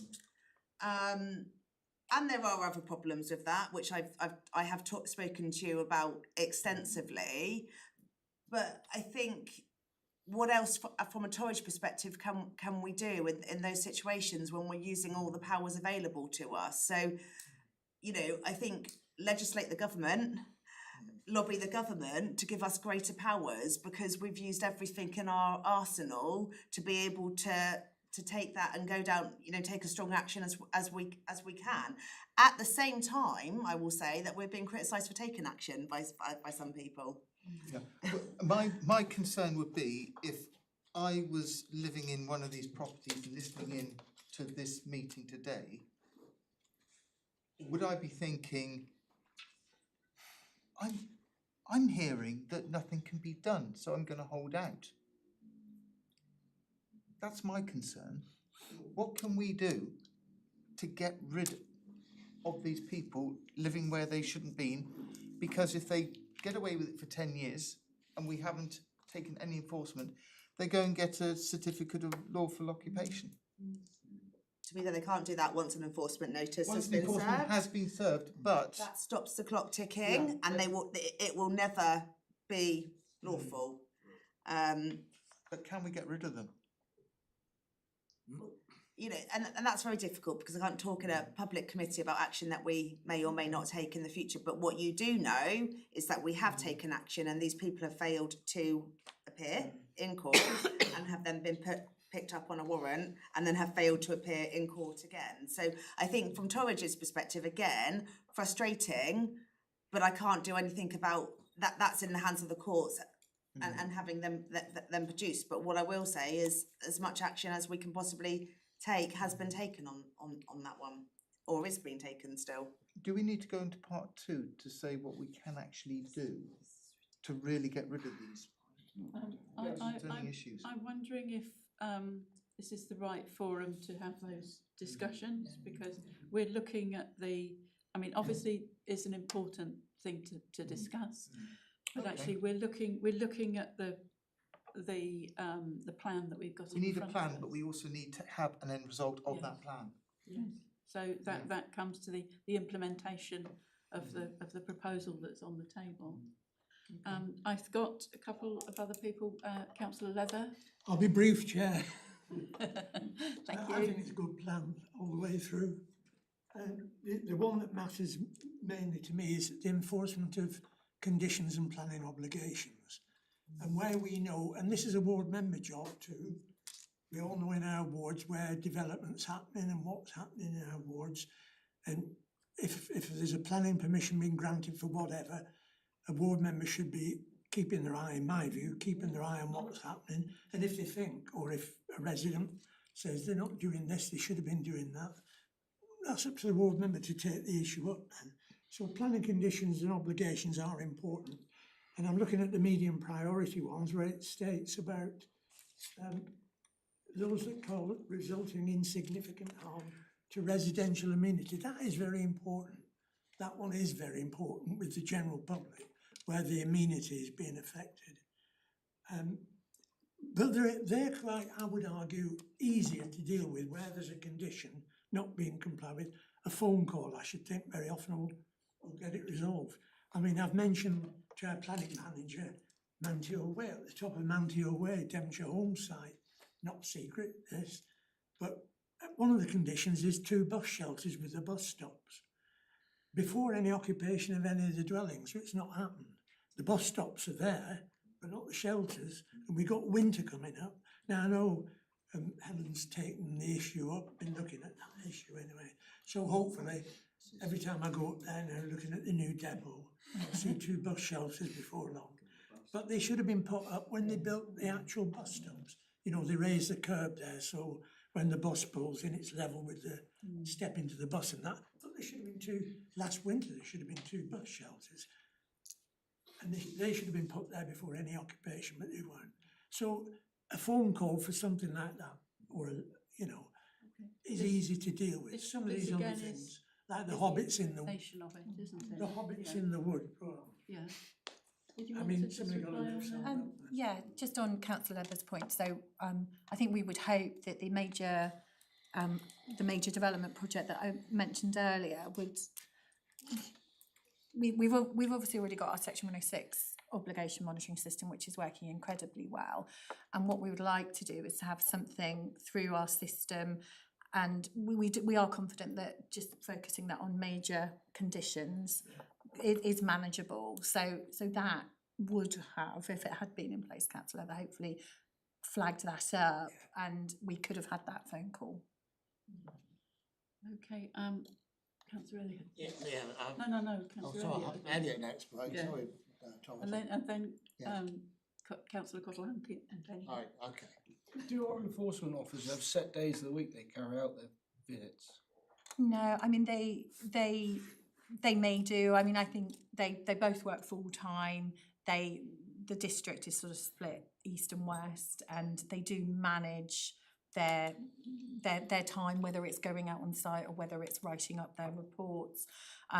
It's very much on an individual basis. I think what has been challenging is if there are a number of cases that are quite spread out, trying to get to those within 14 days. So I think this, and actually quite a few cases don't need a site visit necessarily. So there is a bit more flexibility within the proposed plan that's before you. The terminology is sort of initial site assessment, and that is on a case-by-case basis depending on what the case is. There's obvious sense in trying to group visits together and having, you know, set time of the week when they do it. They are able to go to site without necessarily arranging an appointment as well, so there is that flexibility. But I would say it's very much an individual officer sort of basis for how they do it. And going back to the 15-day or 24 hours for Yeah. amendment that Councillor Pennington's, if it goes down the 15-day route, because you're giving them more chance to build enough fencing or gates to prevent the officers from getting on site, which then obviously, as we know, extends it even further then before they can get back. The case that was over in our ward, I think it was before Christmas now, where it was then another 2 months, I think it was, before the officer had chance to get round to make a second attempt to access the site. So that's again where I think it's better a 24-hour visit rather than 15 days, just to try and prevent the illegal occupant from securing his area as such, to try and prevent the visit from taking place. Chair, if I may, I wouldn't say that's necessarily a significant problem that our officers find. I mean, sometimes, particularly if they're sort of concealed within woodland, they may have been, it's not always on the same day that something's reported to us. So I wouldn't say that situation would actually in reality play out that often. And again, it's being mindful of those powers in that circumstance. I mean, with listed buildings, there's a separate, you know, potentially the breaking of the law, so you would engage with other agencies and the 24-hour importance of that in getting out there. Whereas in reality, going out, you wouldn't necessarily take action immediately at that point. And I think that's the distinction between the listed buildings and the protected trees, which, as I said, are a very, very small proportion of our cases anyway. But getting out within 15 days, I mean, that's the latest timescale. It could well be within 5 days if, you know, there are visits there. But my experience and understanding is that circumstance doesn't manifest itself necessarily.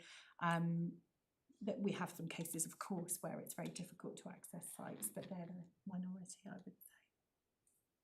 Okay, thank you. Councillor Cottle-Hunkin.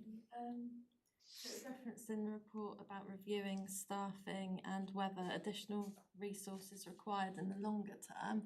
A lot of what we've heard today is that we feel that there does need to be additional resource in the enforcement area, and I think it probably is the biggest area that affects the reputation of the council. As Councillor James referred to parish councils, it comes up time and time again. What is enforcement doing? And they feel like nothing's being done, and that lack of communication. But I was just wondering the cost of putting in an extra enforcement officer, and it sounds like that would be the mood of the committee would support that, an extra officer. I know you talked about a technical assistant, but whether we need even more than that. And because I think it does impact on people's perception of planning and the conditions, like Councillor Whitaker referred to. So it's that sort of a snowball effect. So I would like to see more enforcement officers. And in relation to, I didn't like the reference of getting rid of people. I didn't think that, Councillor Hackett. I acknowledge it's an issue in the rural areas, but I was also wondering about supporting those people. Is there joined up work and signposting from the enforcement officers to make sure that people are supported? Because obviously they're looking for somewhere to live and they might not know where to go. In some cases they might and they're choosing not to, but in some cases maybe they are more vulnerable and need the support. So I just wanted to check what happens in that case. Does the enforcement officer actually speak to these individuals and make sure that they get the support that they need? Yeah, there's two things there. I think the Chief Executive wanted to come back on the staffing. The first bit on the Yeah. result. So obviously our planning manager highlighted at the start of the which is in the presentation, that there's something that over in Scrutiny Committee have asked for various items of feedback on the numbers and things. So what Helen's done, working with that committee, is drafted a policy and a targeted plan to change the entire system, the entire process. And as you'll see from the report, that will then determine the need for additional resources or not. So we've got a plan, you need to implement the plan and then decide whether that plan is sufficient and sufficiently robust or not. What will happen then, that will get picked up by Overview Scrutiny. They've already asked for a report back at a point once the plan is implemented, and that will give us a good idea then of whether or not additional resources are required.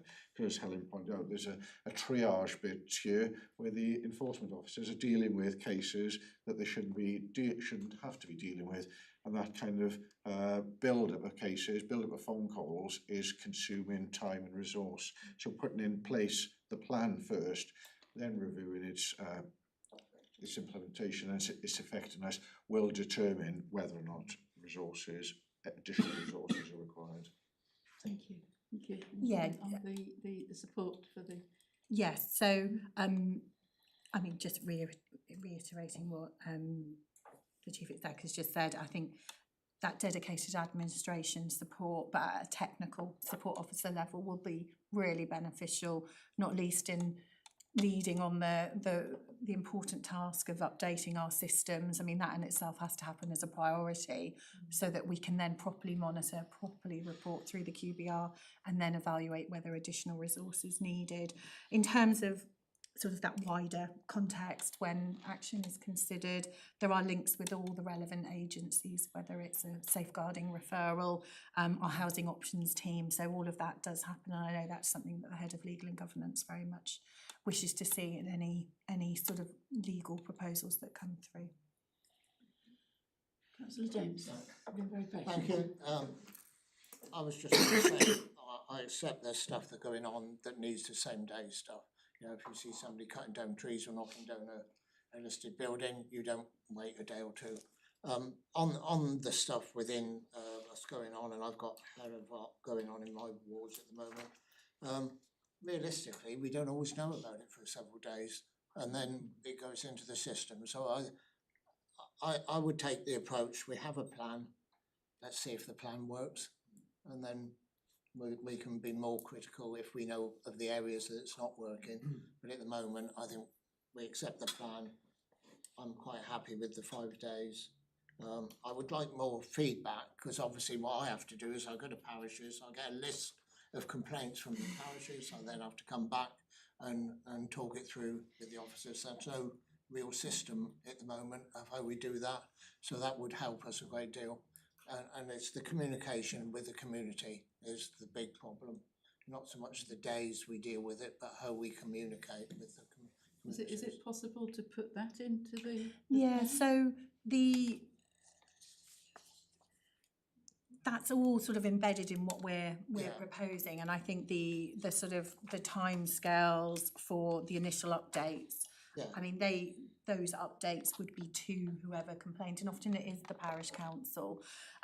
What we're looking to do is ensure that the system almost flags up when you're at that point or approaching that point. We're going to ensure we have sort of clear templates for different scenarios of update, and then it will be for whatever the officer has provided to be inputted. So we're confident that the system will work better in that sense and make sure that people are being updated promptly at set trigger points.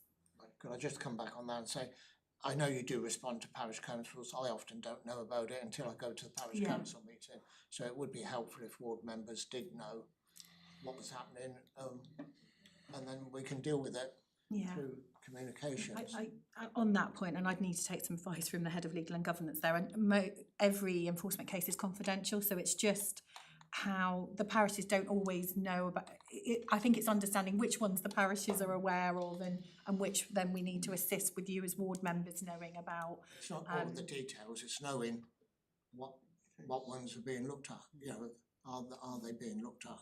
We don't need to know the details of it unless we get asked the details. Yeah. So I don't see us confident, if you're going back to the parish saying this one is now got allocated an enforcement number and stuff like that, then there's no reason the ward members don't know. Are you saying just for ones that the parishes have raised Well, as complainant? Because there'll be lots that are I just start, neighbour yeah, there's several I'm disputes. getting told afterwards, yes. I don't know really, which is the It answer. would seem I think if sense- we go with the plan and see what highlights Yeah. afterwards, then we know what we're dealing with. At the moment, you keep speculating.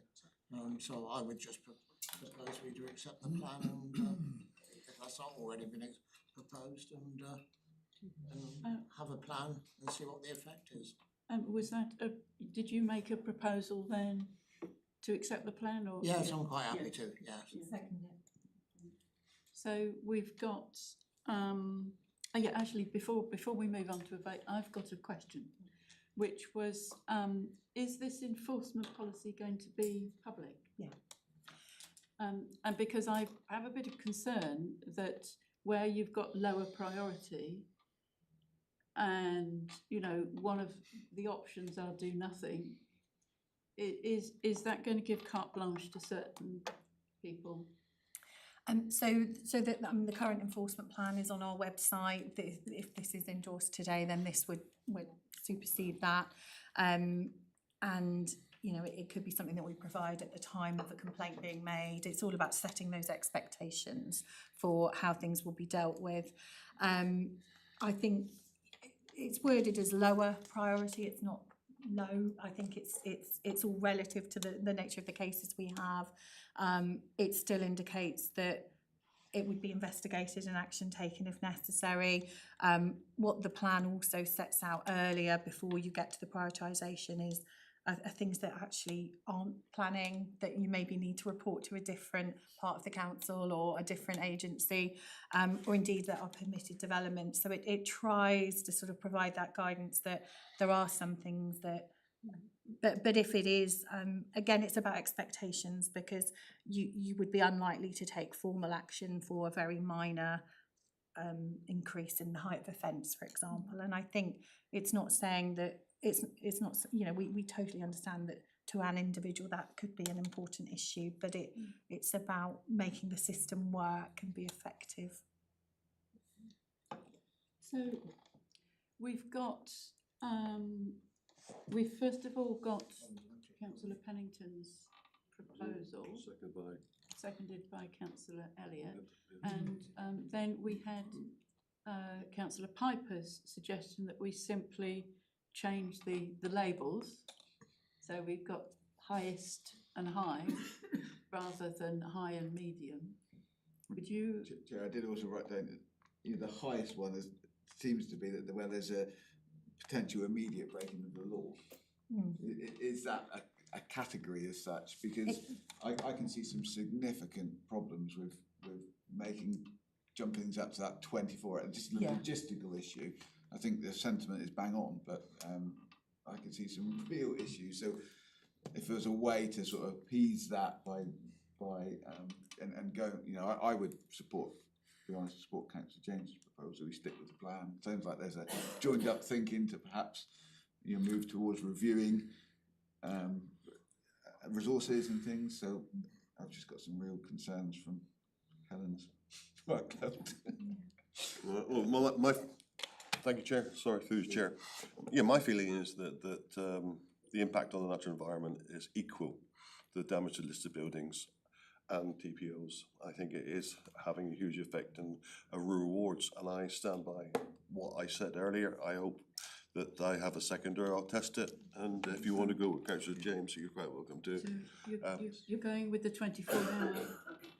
24 response for the impact on the natural environment. That's in the medium category, and I'm proposing that should be placed at the highest level.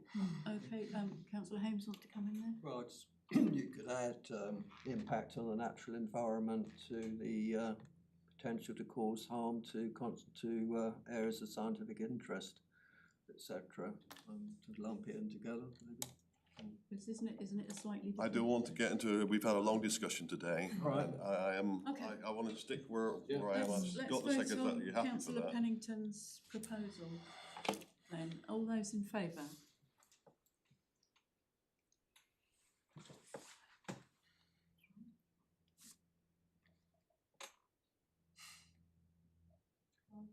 Okay, all those against?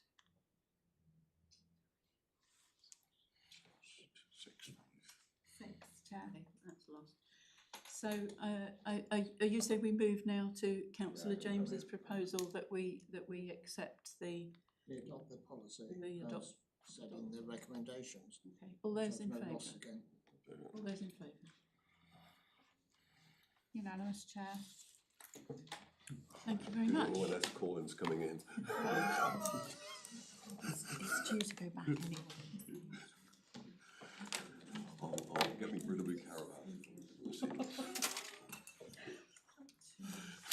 a fortnight for 15 working days. Okay, so we've now got update to Torres District Council's carbon footprint, and I think that, it's going to be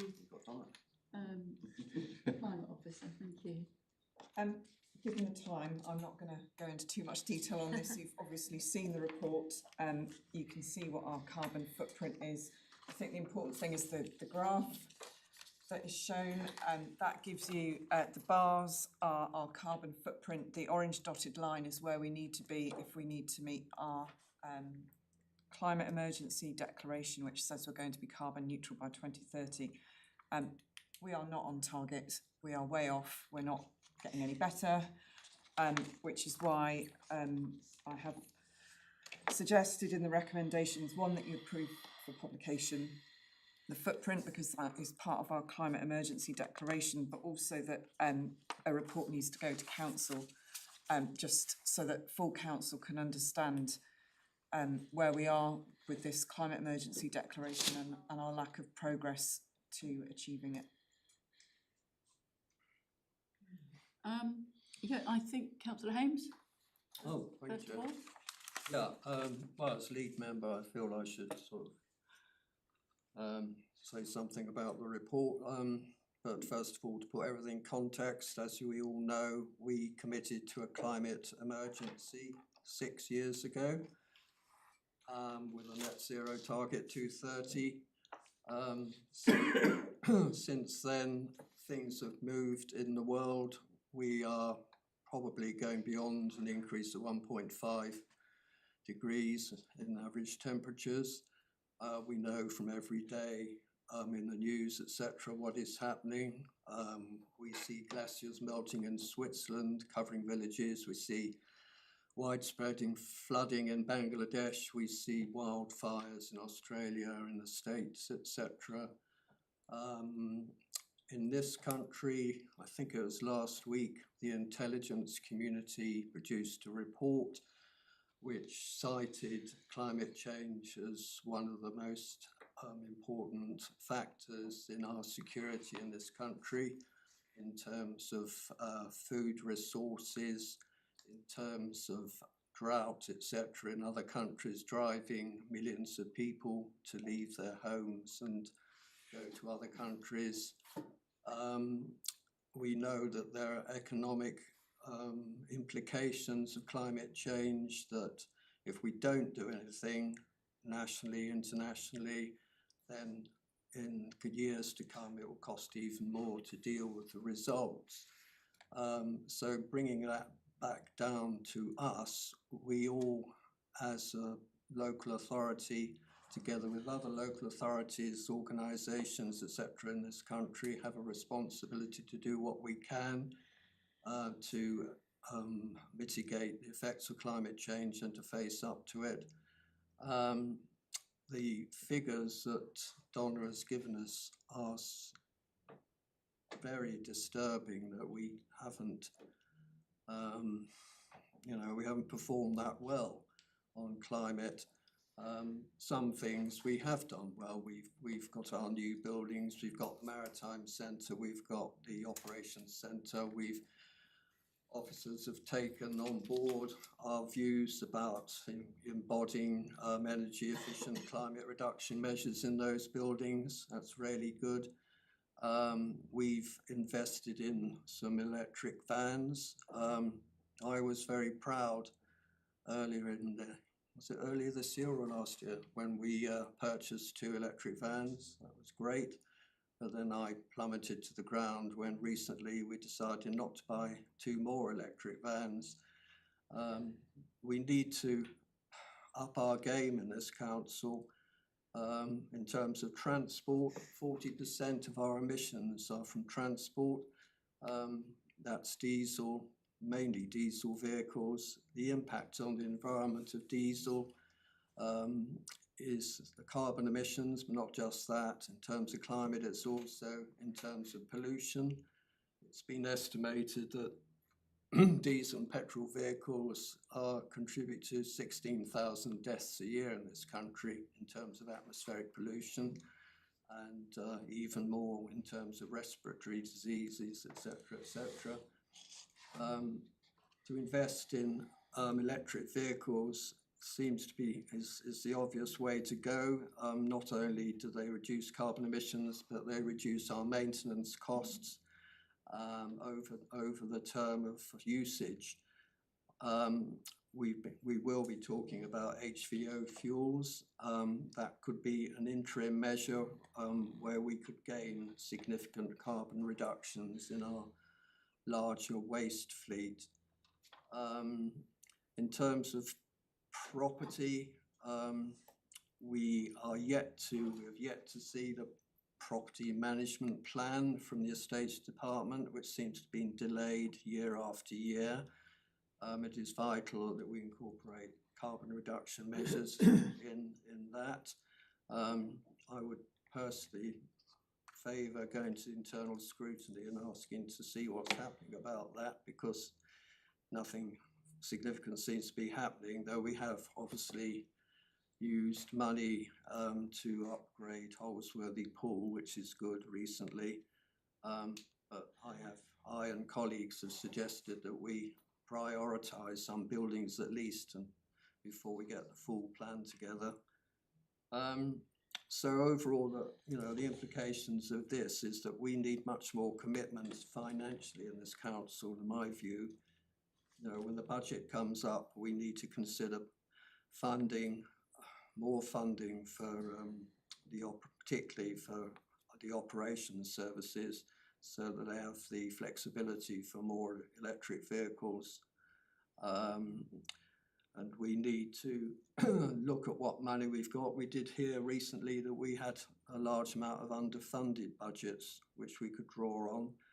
But ideally, I would suggest that we need to have a proper carbon budget, climate budget, which we could draw on rather than relying on external funding all the time, or a lot of the time. And it's notable that the auditor recently, the auditors for this council expressed surprise that we don't have a climate budget compared with other authorities. So we need to do better. We need to up our game. We don't want to, I don't think we should scrap the net zero target. We don't want to join some strange councils up country recently who scrapped their targets. The public wants us to do something about climate. All the polls indicate that the public is very, very concerned about the effects of climate. To scrap net zero by 2030, we would lose our target. We would lose that focus as a council. We need to work to some focus and target to galvanise. If we scrapped it or extended that target, that would just lead to inaction. So no actual, far less action. We discussed this at the climate group recently, and there was a clear majority against scrapping it. So I appeal to everybody to stay on course and to commit far more resources to our objective. Yes, did you want to? It's just a point of clarity. Yeah. The council doesn't have a net zero target. So that's an erroneous term. So just to be clear that we don't have a net zero target. So 2030, you've committed to be carbon neutral, which is very different. Yeah. So just to be clear, I didn't want you to get the wrong end of the stick about this discussion.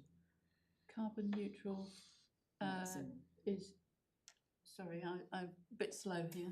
What's the difference between carbon neutral and net zero? So net zero implies that you reduce your emissions as far as possible, and that then you move to offsetting. Carbon neutral doesn't suggest that you reduce your emissions as far as possible.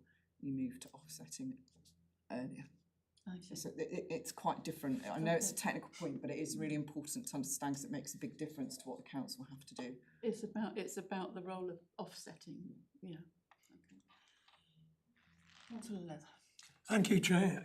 Well, for somebody who doesn't, I think subscribe to the new religion, but I'm happy to move the recommendation on page 61, Chair. The recommendation are that we should publish the update of the carbon footprint, and that we should re-examine our climate commitments. Now, I'm not quite sure what that would mean. Presumably that means going to full council and having a discussion about what we're doing by 2030, and potentially also what the points that Councillor Hames has raised about the budget, what budget we're dedicating to that. I think it is a serious matter that involves a lot more decision, but I mean, I don't think we can assume that by taking it to full council, we would automatically be saying we're going to throw those aspirations up in the air. Councillor Piper. Yeah, I agree with that. I welcome the opportunity, I think, for the council to re-examine our proposals, and I'll state that I think we need to keep working hard to reduce carbon and look at becoming carbon neutral. But there is a reality to this. We are a small local authority with not a lot of resources, not a wealthy area. We're very rural. I'm a big advocate for trying to tackle climate change and carbon emissions, but my worry is that we're not doing it in.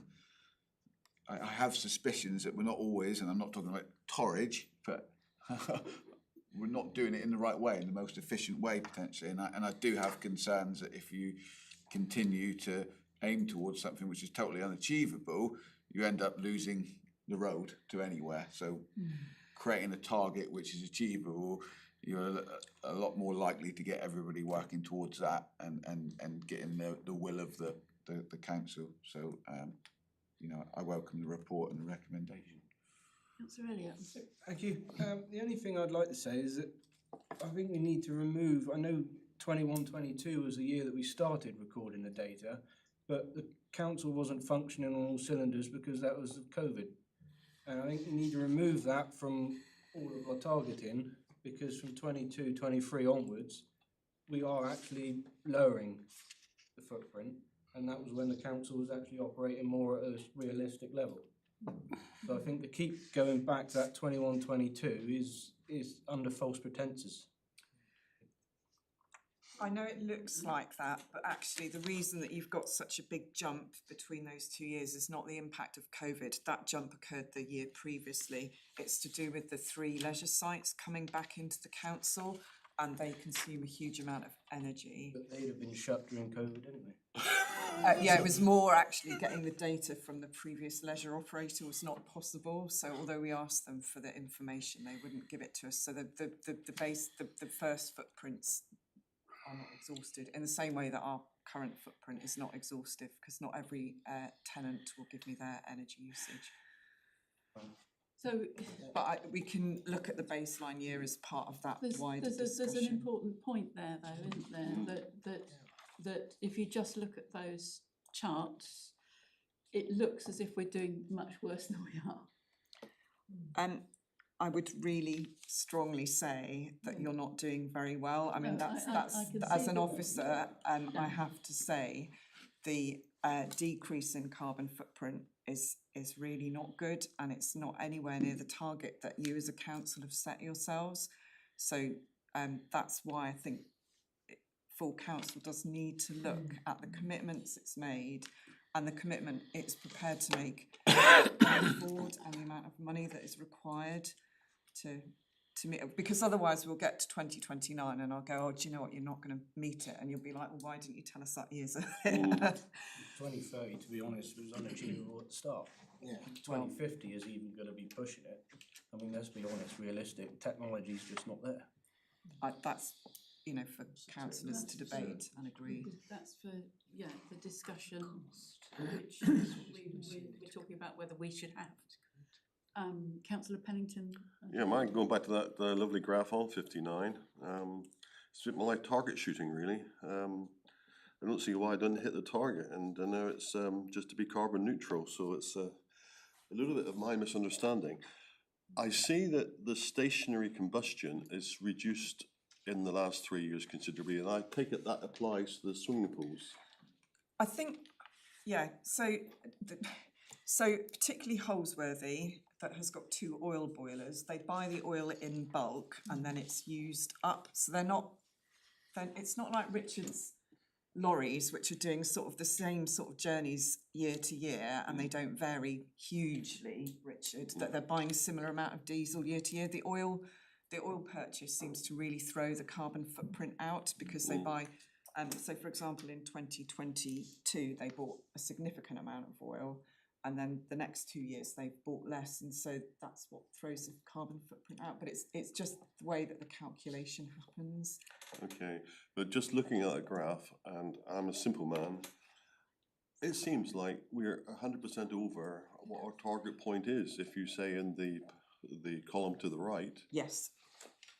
we are 100%. Yeah, we're double where we need to be. We are double where we need to be. Absolutely. And we seem to be putting a big graph in, but not actually explaining that clearly. That's what I'm concerned about. I mean, we put these targets in place, and I would like to go more green. I would love to go more green, but it's also, it's the environment against the economy to a certain extent. So that is where the graph crosses over. And we need just to understand that message, I think. And I do find that column on the right, it comes home to me that we are now still 100% over on our target. Simple as that. Well, thank you for asking that question about clarifying net zero and carbon neutral, because I hadn't picked that up either. Councillor Hames. Well, thank you. Just pick up a few points. So what Councillor Pennington's just said, that it shouldn't be a clash between the environment and the economy.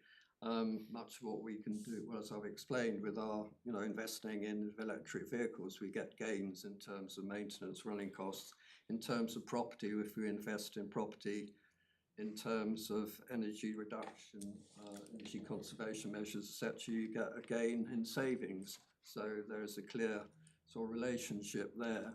On the COVID question, just to say that there was a year's delay in actually producing the carbon plan, as far as I remember, because of staff problems and not being able to get to work. And finally, about the sort of funding thing, it always sort of strikes me that we're quite happy to give money, well, quite deservedly, to the Plough, for instance, or to the Racket Centre behind us and other big projects. No one seems to sort of raise that as a huge issue when, you know, when we're talking about sort of the really important issue of climate change. You know, we should seriously consider actually putting money to it. Yes, councillor Godolphin. Just a random sort of point really, but you were talking about the oil used in Holsworthy, and I know there's quite a lot of theft of oil. I didn't know whether that was an increase in what we're meant to be have used. Was that included or not? I'm not sure how much I can say, but that I don't think that is encompassed within this. Okay, it Yeah, just made me think. I think that is wonder if purely that purchase and use. I think that particular issue predated this data set. And another point on technologies not being there, well, a huge part of Torridge's growth in the future and our economy, you talked about green and economy not working together. That's exactly what we've been saying does happen and is going to happen here in Torridge with our Maritime Innovation Centre. It's all about green technologies and the future of our economy. So I don't agree with that at all. Just a point. Yes, Chief Executive. Yes, thanks. I'm just going to make a particular point for response to Councillor Hames. Obviously, I think you brought a proposal to full council last year in terms of a budget allocation, and when members considered that, I think the particular problem with that was it didn't have a plan sat behind it. You wanted a specific pot of money that you could draw on for specific projects, which obviously isn't the way the council operates its budgets. Similarly, like we've just talked about the enforcement plan. If you've got a plan to do something, then the resources follow that, and that was the expectation for the climate change working group, to bring recommendations through community resources, and if they've got budget implications and requirements, then go through the budgetary process, rather than just ask for a single pot of money to do things. So it needs to come from a different direction. And then putting it on the agenda for the next meeting, Chair. I was just going to add that it is a working group, and the working group should be bringing recommendations to the higher committee and not having a budget of its own. That's not what the intention is. Okay, I think. To be fair, it was as part of a proposal to put money into electric vehicles for the operations centre, and that was the implication that it would be more of a budget allocation, so it was linked together. But I take the point that the Chief Executive has made. I think it's. I think I'll come back to the discussion about the need to frame this report with some explanations about how we've done more building, we've taken the leisure centres into our ownership or into account that weren't before. And I think also there's something to do with national policy that the two governments that we've had recently have sort of wheeled back a bit on climate commitments, and we haven't had the grants available that might have been available, and the market, if you like, I'm thinking about electric waste vehicles, the market isn't sufficiently developed, and there are things that we can't do anything about. So I think it would be helpful, because we don't, we haven't done enough, but we have done a lot within the capacity, and I think we should be proud of having very high ideals and aspirations in terms of what we can do in terms of the climate, and we want to move on and do more. So the proposals are that we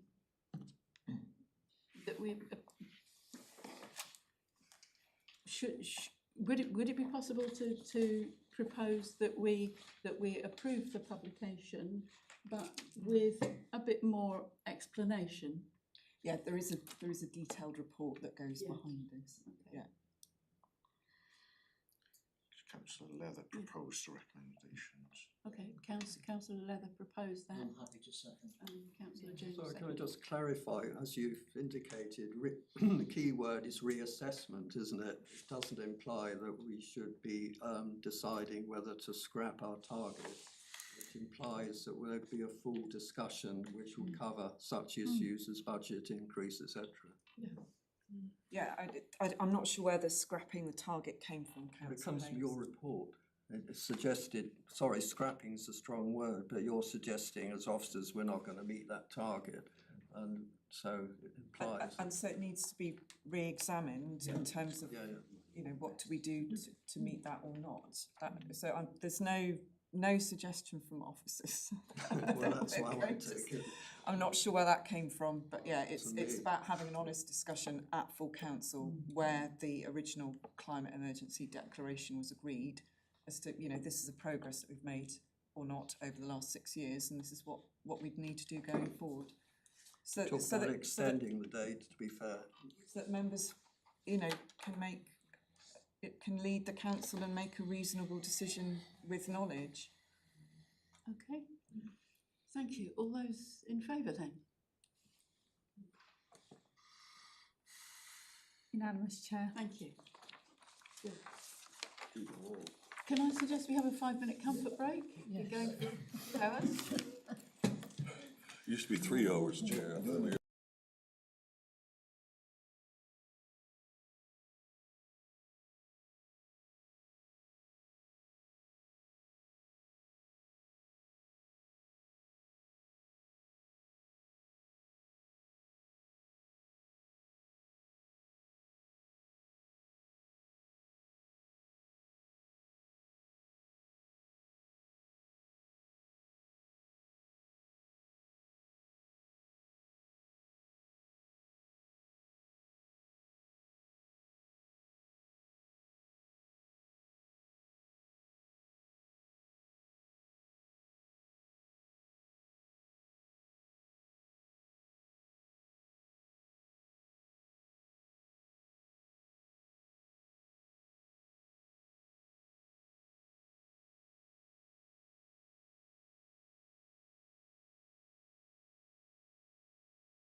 We ready to start again? Yeah. Thinking about this. So we're on item 11. Update to Torridge District Council's Carbon, Environment and Biodiversity Plan. Let's see you again. So, this wasn't planned, but it does actually naturally flow together. I think Yeah. you've just seen a carbon footprint report, and I have, with the Climate Change Working Group, have updated the carbon plan for the council. Again, there's a commitment that we will publish that on an annual basis. It was reviewed extensively by the group. Some additional actions were added. The red, amber, green rating was agreed by the Climate Change Working Group. I don't have a lot to say about this other than that you approve it for publication. Councillor Leather. I move the recommendation on page 66, Chair. Second, I'll second it. Oh, Philip, beat me to it. I'm on the climate working group, by the way. Yeah, I would just say that, yes, I'm on the Climate Working Group and we have had extensive discussions about it, and I think, thank you very much for the work that you've done, and I think it's really much improved. And I think we've got some real pointers towards what we were discussing just now in the previous item about what more we can be doing. And so we'll take the Chief Executive's advice and develop those for our discussion at full council then. Yeah. Okay, does anybody want to say anything else? Or should we move to a vote on that? We'll move to a vote. All those in favour, please. Thank you very much. Break earlier. Yeah.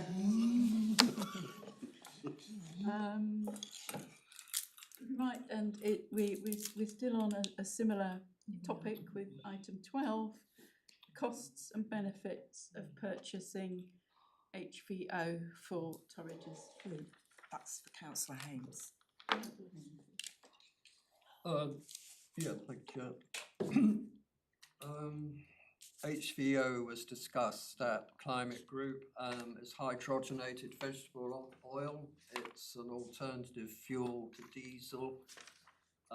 It's used by a number of local authorities up country, Winchester Council, for example, some Scottish local authorities where they've gone over in their waste fleet to its usage. The report indicates or tells us that there is a significant reduction in carbon emissions from its usage. It's being proposed as an alternative to investing in electric waste vehicles. We are told by our waste manager that such vehicles aren't feasible at the present time for this council, because of the rural status of our area, stopping and starting in the hills, and also the financial implications. I understand that a battery-powered waste vehicle is possibly up to about £100,000 more than for a diesel vehicle. So in that situation, it's been proposed that, or recommended that we look at HVO as an alternative interim measure. Apart from advantages of reduction of CO2, it is a lower polluting fuel. I've just referred to just now to the implications of pollution for health in this country. And also there are advantages in terms of the better running of engines using such fuel, as I understand it, extending possibly the life of our vehicles. Having said that, we should still prioritise investing in electric vehicles, particularly our van fleet, and possibly our smaller waste vehicles, though that's Richard will no doubt disagree. So yeah, to me, given that we have just heard that we haven't performed that well in reaching our target, it seems to us at the Climate Group that this is a really excellent opportunity to reduce our emissions by going for this fuel. Councillor Leather, the waste manager, waste lead, will disagree with me. He's stated in his comments that he doesn't think that we can afford the £70,000 which we've been quoted. But I put it to you that in terms of our climate action over the last 6 years, we haven't invested as much as we should. And in terms of the fleet, that £70,000, as I understand it, goes across the whole fleet. It's not per vehicle. So to me, that's an important consideration. I've also mentioned that we are quite happy to put money into other areas, such as I said, the plough or the racket centre. And again, I've said earlier, there seems to be money available. There is an underspend. There's possibly interest from the Levelling Up Fund, which we could use. I understand that we need that clarifying. So I commend this idea to you as a really good opportunity, as an interim measure to move towards our target of 230. I propose that this council purchases HVO fuel for its operational fleet, but after securing satisfactory evidence of sustainability as advised in the officer's report, because there are some things we need to look at before we actually take any action. Thank you. I think we have Councillor Leather first of all, then Councillor Elliott. Thank you, Chair. Yeah, well, as it says in the report, the actual increase in fuel costs will be between 70,000 and 120, nearly £125,000 a year. It's an awful lot of money. And in the report, there's no mention about the effect on the vehicles using this vegetable oil fuel, and there are issues. I had a brief discussion when we went to the new operations centre last week to look how they were coming on. Councillor Bushby was there, and he had a lot to say about hydrogen vegetable oils being used in vehicles and the damage that can be caused and the problems associated with using that in vehicles. More breakdowns, and there are problems, but there's nothing about that in the report. I'm also concerned about the rebranding of a lot of these oils based on palm oil, and there's been a lot of that going on apparently. In the previous discussion we had, we've decided to review or look again at full council about what we're doing as far as climate change and what the commitment of this district council is to that. And that would be the appropriate place to bring this into the discussion. I don't think just from this that we can say, yeah, all right, let's go out and buy 300,000 litres of that without knowing the full implications. I mean, or Richard's here, Richard is here if he wants to add anything, but as I understand it, it's not just a case of swapping diesel for HVO. It's not as simple as that. And it does concern me that besides the cost, is the potential damage to running vehicles on this. I noticed some mentions here about Griffiths on the link road. Well, yeah, you might use it in plant vehicles. They just potter about up and down, whatever, digging, bulldozing and all. That's a different thing altogether to running a fleet of vehicles around the district, which, don't forget, one of the largest districts in the country is Torridge.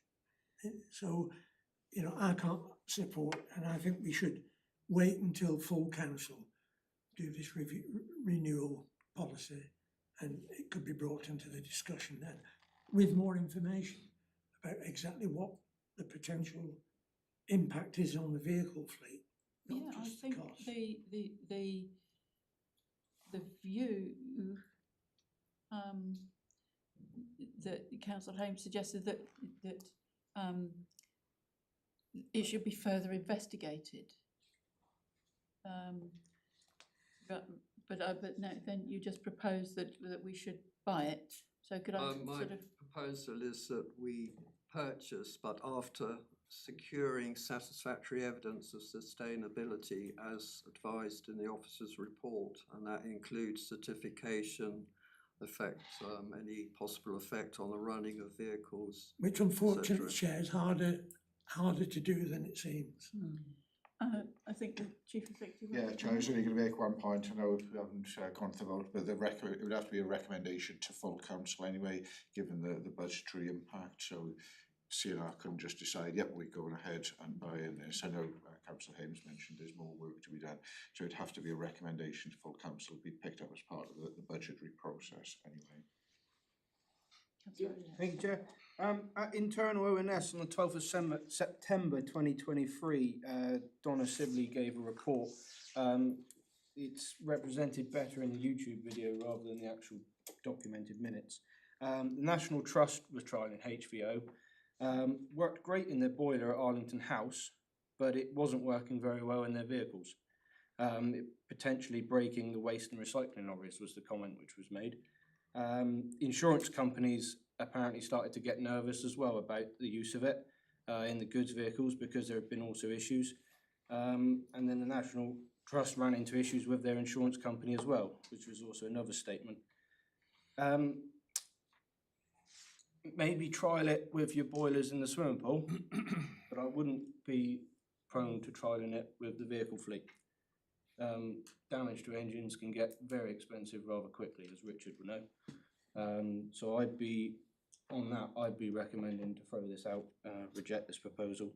I mean, at the end of the day, the 70,000 to 124,000 increase in the fuel costs, which it could be, that we could put that towards a couple extra solar panels on some roof somewhere. And I think that'd be better money spent. You want to come in? Yes, please. So I have severe misgivings over the implications of the palm oil and the deforestation, consequential deforestation. And I'm really surprised that Councillor Hames is not concerned by that. Certification, I said, which ensures the supply, which From is who? It's an internet. It's referred to in the report. But some, with the greatest of respect, some of these countries are less than honest. So I really, that's a real no-no for me. Yes, I've got a query. In the report, it says that schemes do not offer robust auditing of feedstock sources. I'm not quite sure what that means. What's feedstock? It's waste oil rather than primary source. Can I read, I think I circulated this to members, one of the things about the Winchester Council waste fleet.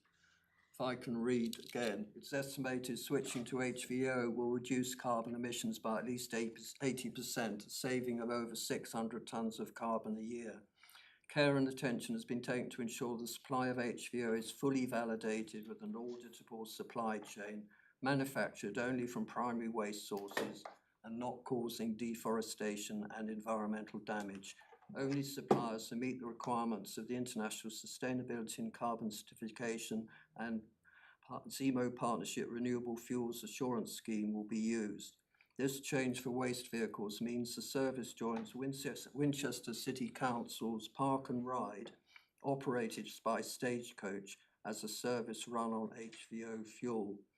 So, you know, if they're going to break down all the time, how come the Winchester and Stagecoach can run their vehicles and other local authorities up country? I mean, I think it's I'm sorry, I don't think that's I mean, in terms of investigating sustainability as part of my proposal, that is one of the things we could investigate by talking to other councils, etc. Yes, Councillor Fyfe. Thanks, Chair. I share some of the caution that's already been mentioned, although I think we have got to try and take some action when we can. So, you know, my gut feeling is that we perhaps need a little bit more time on this and a bit more investigation. And as Councillor Hames said, you know, perhaps talking to you know, other councils that have taken the plunge. You know, they're the vanguards, aren't they, with these things? I'm a little bit concerned that a park and ride scheme could be, you know, buses trundling up and down a fairly flat road, not hauling lots of waste around back roads and hills. But I don't want to be a doommonger on that, because I don't know. There's a few sort of rumours going around. So there's rumours of issues with palm oil, which is a significant one. You know, there's rumours there's issues with insurances, which I think could be investigated, in my mind. You know, that's a cut and dry. You go to the insurers and you find out. I'd share some of the concerns interested in what Councillor Elliott said, because I think you work on diesel engines, so you've got more knowledge than I have. If you start messing around with the fuel, you can cause no end of problems. Yeah, I'm concerned of Torridge District Council being the vanguard. You know, but I don't want to see it kicked out as such. I think you said, Elliot, you know, to kick it out, I think it would be perhaps sensible to find out some more information, wait for the review of full council on our approach to carbon emissions, but not kick this out of the table, keep it as an option, because I'm assuming there's no timescale, and Richard might be able to answer this. Is there a particular timescales on when we have to take this jump if we do it? I.e., do we have to do it now or no? It's 2:30. Time is irrelevant, and other than That's all I can right. see how bad a comment that is. Time is relevant from your point of view. Time As is a world relevant. band, but Time is relevant, yes. yeah, time is very relevant. So that's my perhaps middle ground thoughts on it. Yes, Councillor. Yeah, I'm just thinking if the recommendation needs to go to full council anyway, then that investigation can be done. And how long has Winchester been using it? Like, what can we speak to them? How many breakdowns have they had? How much increase in breakdowns have they had since using it? So that, so we have more information in front of us. But if it goes to full council anyway, I don't see the harm in us putting something to be decided by full council with more information in front of them.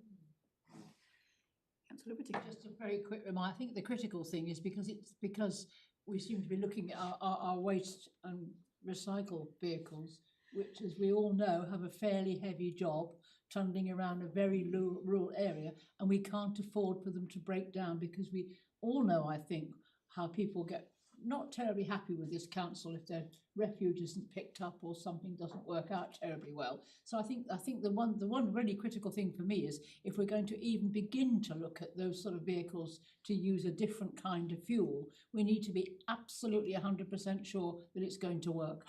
Otherwise we really could hit the wall very quickly. Chair, Councillor Hames mentions in his own comments here that there should be further investigation of the use of HVO fuel. Yeah. So could I? Councillor Elliott wants to come again. Could I just ask Richard a question? How many recycling lorries and how many dustbin lorries do we have? So we've got 27 HGVs on our fleet. Yeah. That includes the spares. So if you have a bulk storage at the new depot, they will be using from that tank. We will still keep our purchasing cards for contingencies. But if the tank is full of HVO, and the problem, we can use diesel because no one sells HVO at a petrol pump. No, I was just thinking in regards to a trial, how many of each of those two do we have?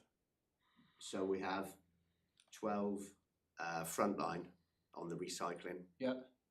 We have 4 frontline on the refuse and 3 frontline on the organics. Right. And then you've got the spares, then we've got the sweepers, the litter bin lorries, and on and on and on. So potentially for a trial, if you really wanted to go down the route, we could say run 2 of the recycling lorries and 1 of the dustbin lorries for, say, 18 months and see the effects on the actual vehicle. No, that isn't possible. Sorry, that isn't possible because we can't just fill HVO up in small quantities at the depot. our new operational plan is that we will, for efficiency, be fueling up in the mornings, in the afternoons at the depot. You have better control, you can better price buy in bulk. Yeah. Depending on So- certain times of the year. And I'm not sure that we've got capacity or space to fit a small double bunded, all the cost implications of a 3,000 litre HVO tank. So- And I think in smaller quantities, the price would go up then, I think. Yeah, I think the trial might be technically quite difficult to manage because we would need a different tank to the 30,000 litre tank that we're getting at the new operational services centre. But there's no reason why we can't look to other local authorities who are using HVO and ask them what issues they have had. Yeah. I would say that the report that went to overview and scrutiny is out of date, and one of the Right, except reasons that that 2 there were years so ago. many breakdowns that the National Trust had was that their vehicles were so old that they weren't actually suitable for HVO, and so for a lot of our fleet that probably isn't the case. No. But so if you was gonna take the risk and trial, we'd have to take the whole fleet in one hit and potentially put the risk of the whole fleet in one hit. Yeah. On the front line. I seek a seconder for my proposal, and Chair. Can I just clarify that the proposal, because the proposal was that we should make a decision to do it after further investigation. Could we? Yeah, But the chief executive has said that we can't make that decision No. here today. So is the proposal that therefore that we should do the due Recommend, diligence and that we should then take it to full council? Yes, Yeah, but we recommend further investigation okay. of the feasibility and sustainability of using HVO fuel in our operations service vehicles, is it? Yeah. Okay, so we got to.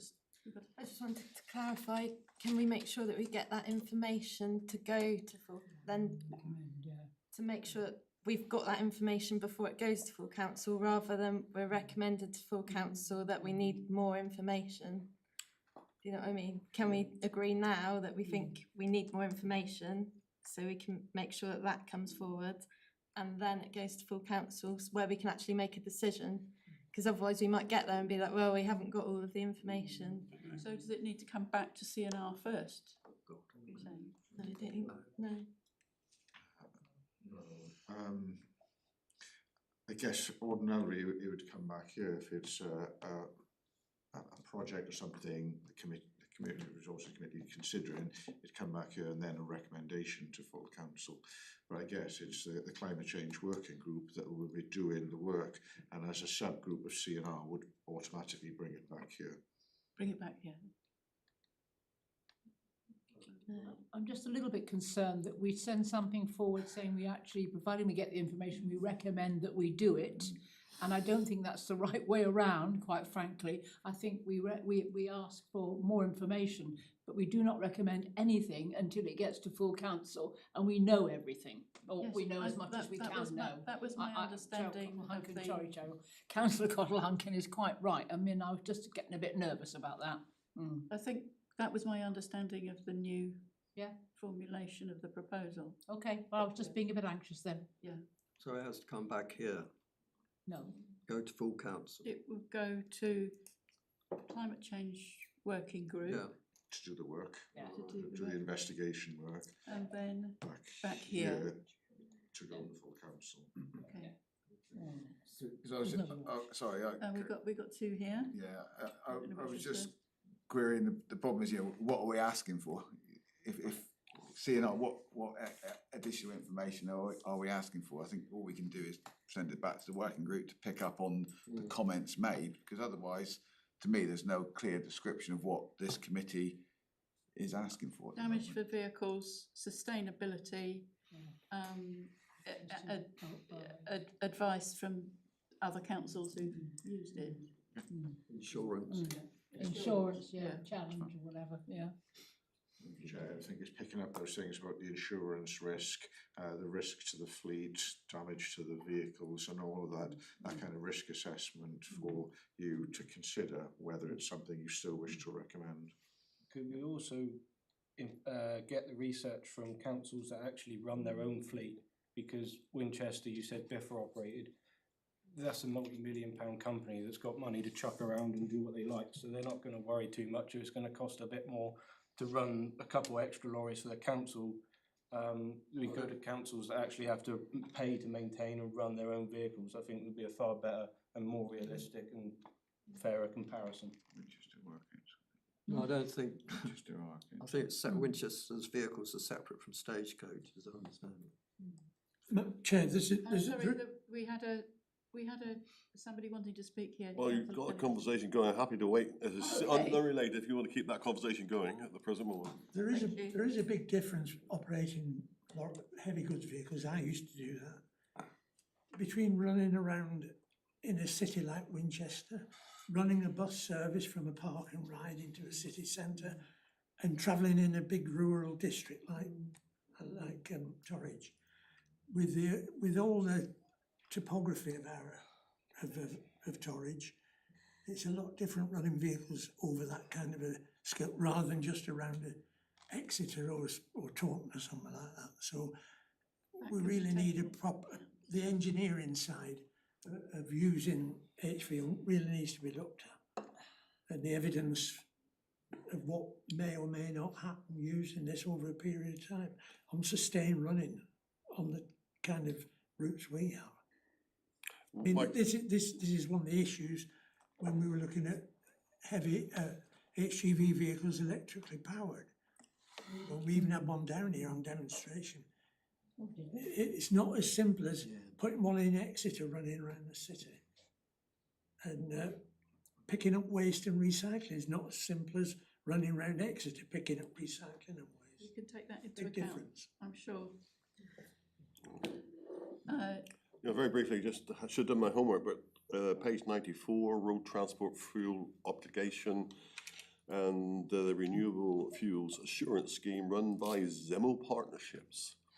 Is that a interested body who's got interest in getting the thing off the ground? I should have checked this before I came in, I do apologise, but I would like that information as well. Link to that. I have never heard of them before. Have you heard of them? No. Chair, regarding rural usage, my information is that there's 2 or 3 Scottish councils which have rural areas, North Ayrshire and others use HVO as well. Yeah. Okay. So the proposal is that we refer it back to the Climate Change Working Group to make a recommendation to bring it back here, and then we take a decision in a future meeting of this committee whether to send that as a recommendation to full council. It was proposed by Councillor Hames. I don't know if we had a seconder. We got a seconder? Councillor Cottle-Hunkin. All those in favour? That's right. Thank you. Good, okay. We now move on to the exclusion of the public. There's no public in the room, but we will need to vote to go into private session because of a likely disclosure of exempt information. All those in favour? Oh, we need a proposer. Proposer. Propose that we go to part 2. Yeah. Yeah, so Yeah, Councillor Pennington, thank you. Yeah, we voted to do it. And then now we vote. Yeah. All those in favour? Thank you. I don't know.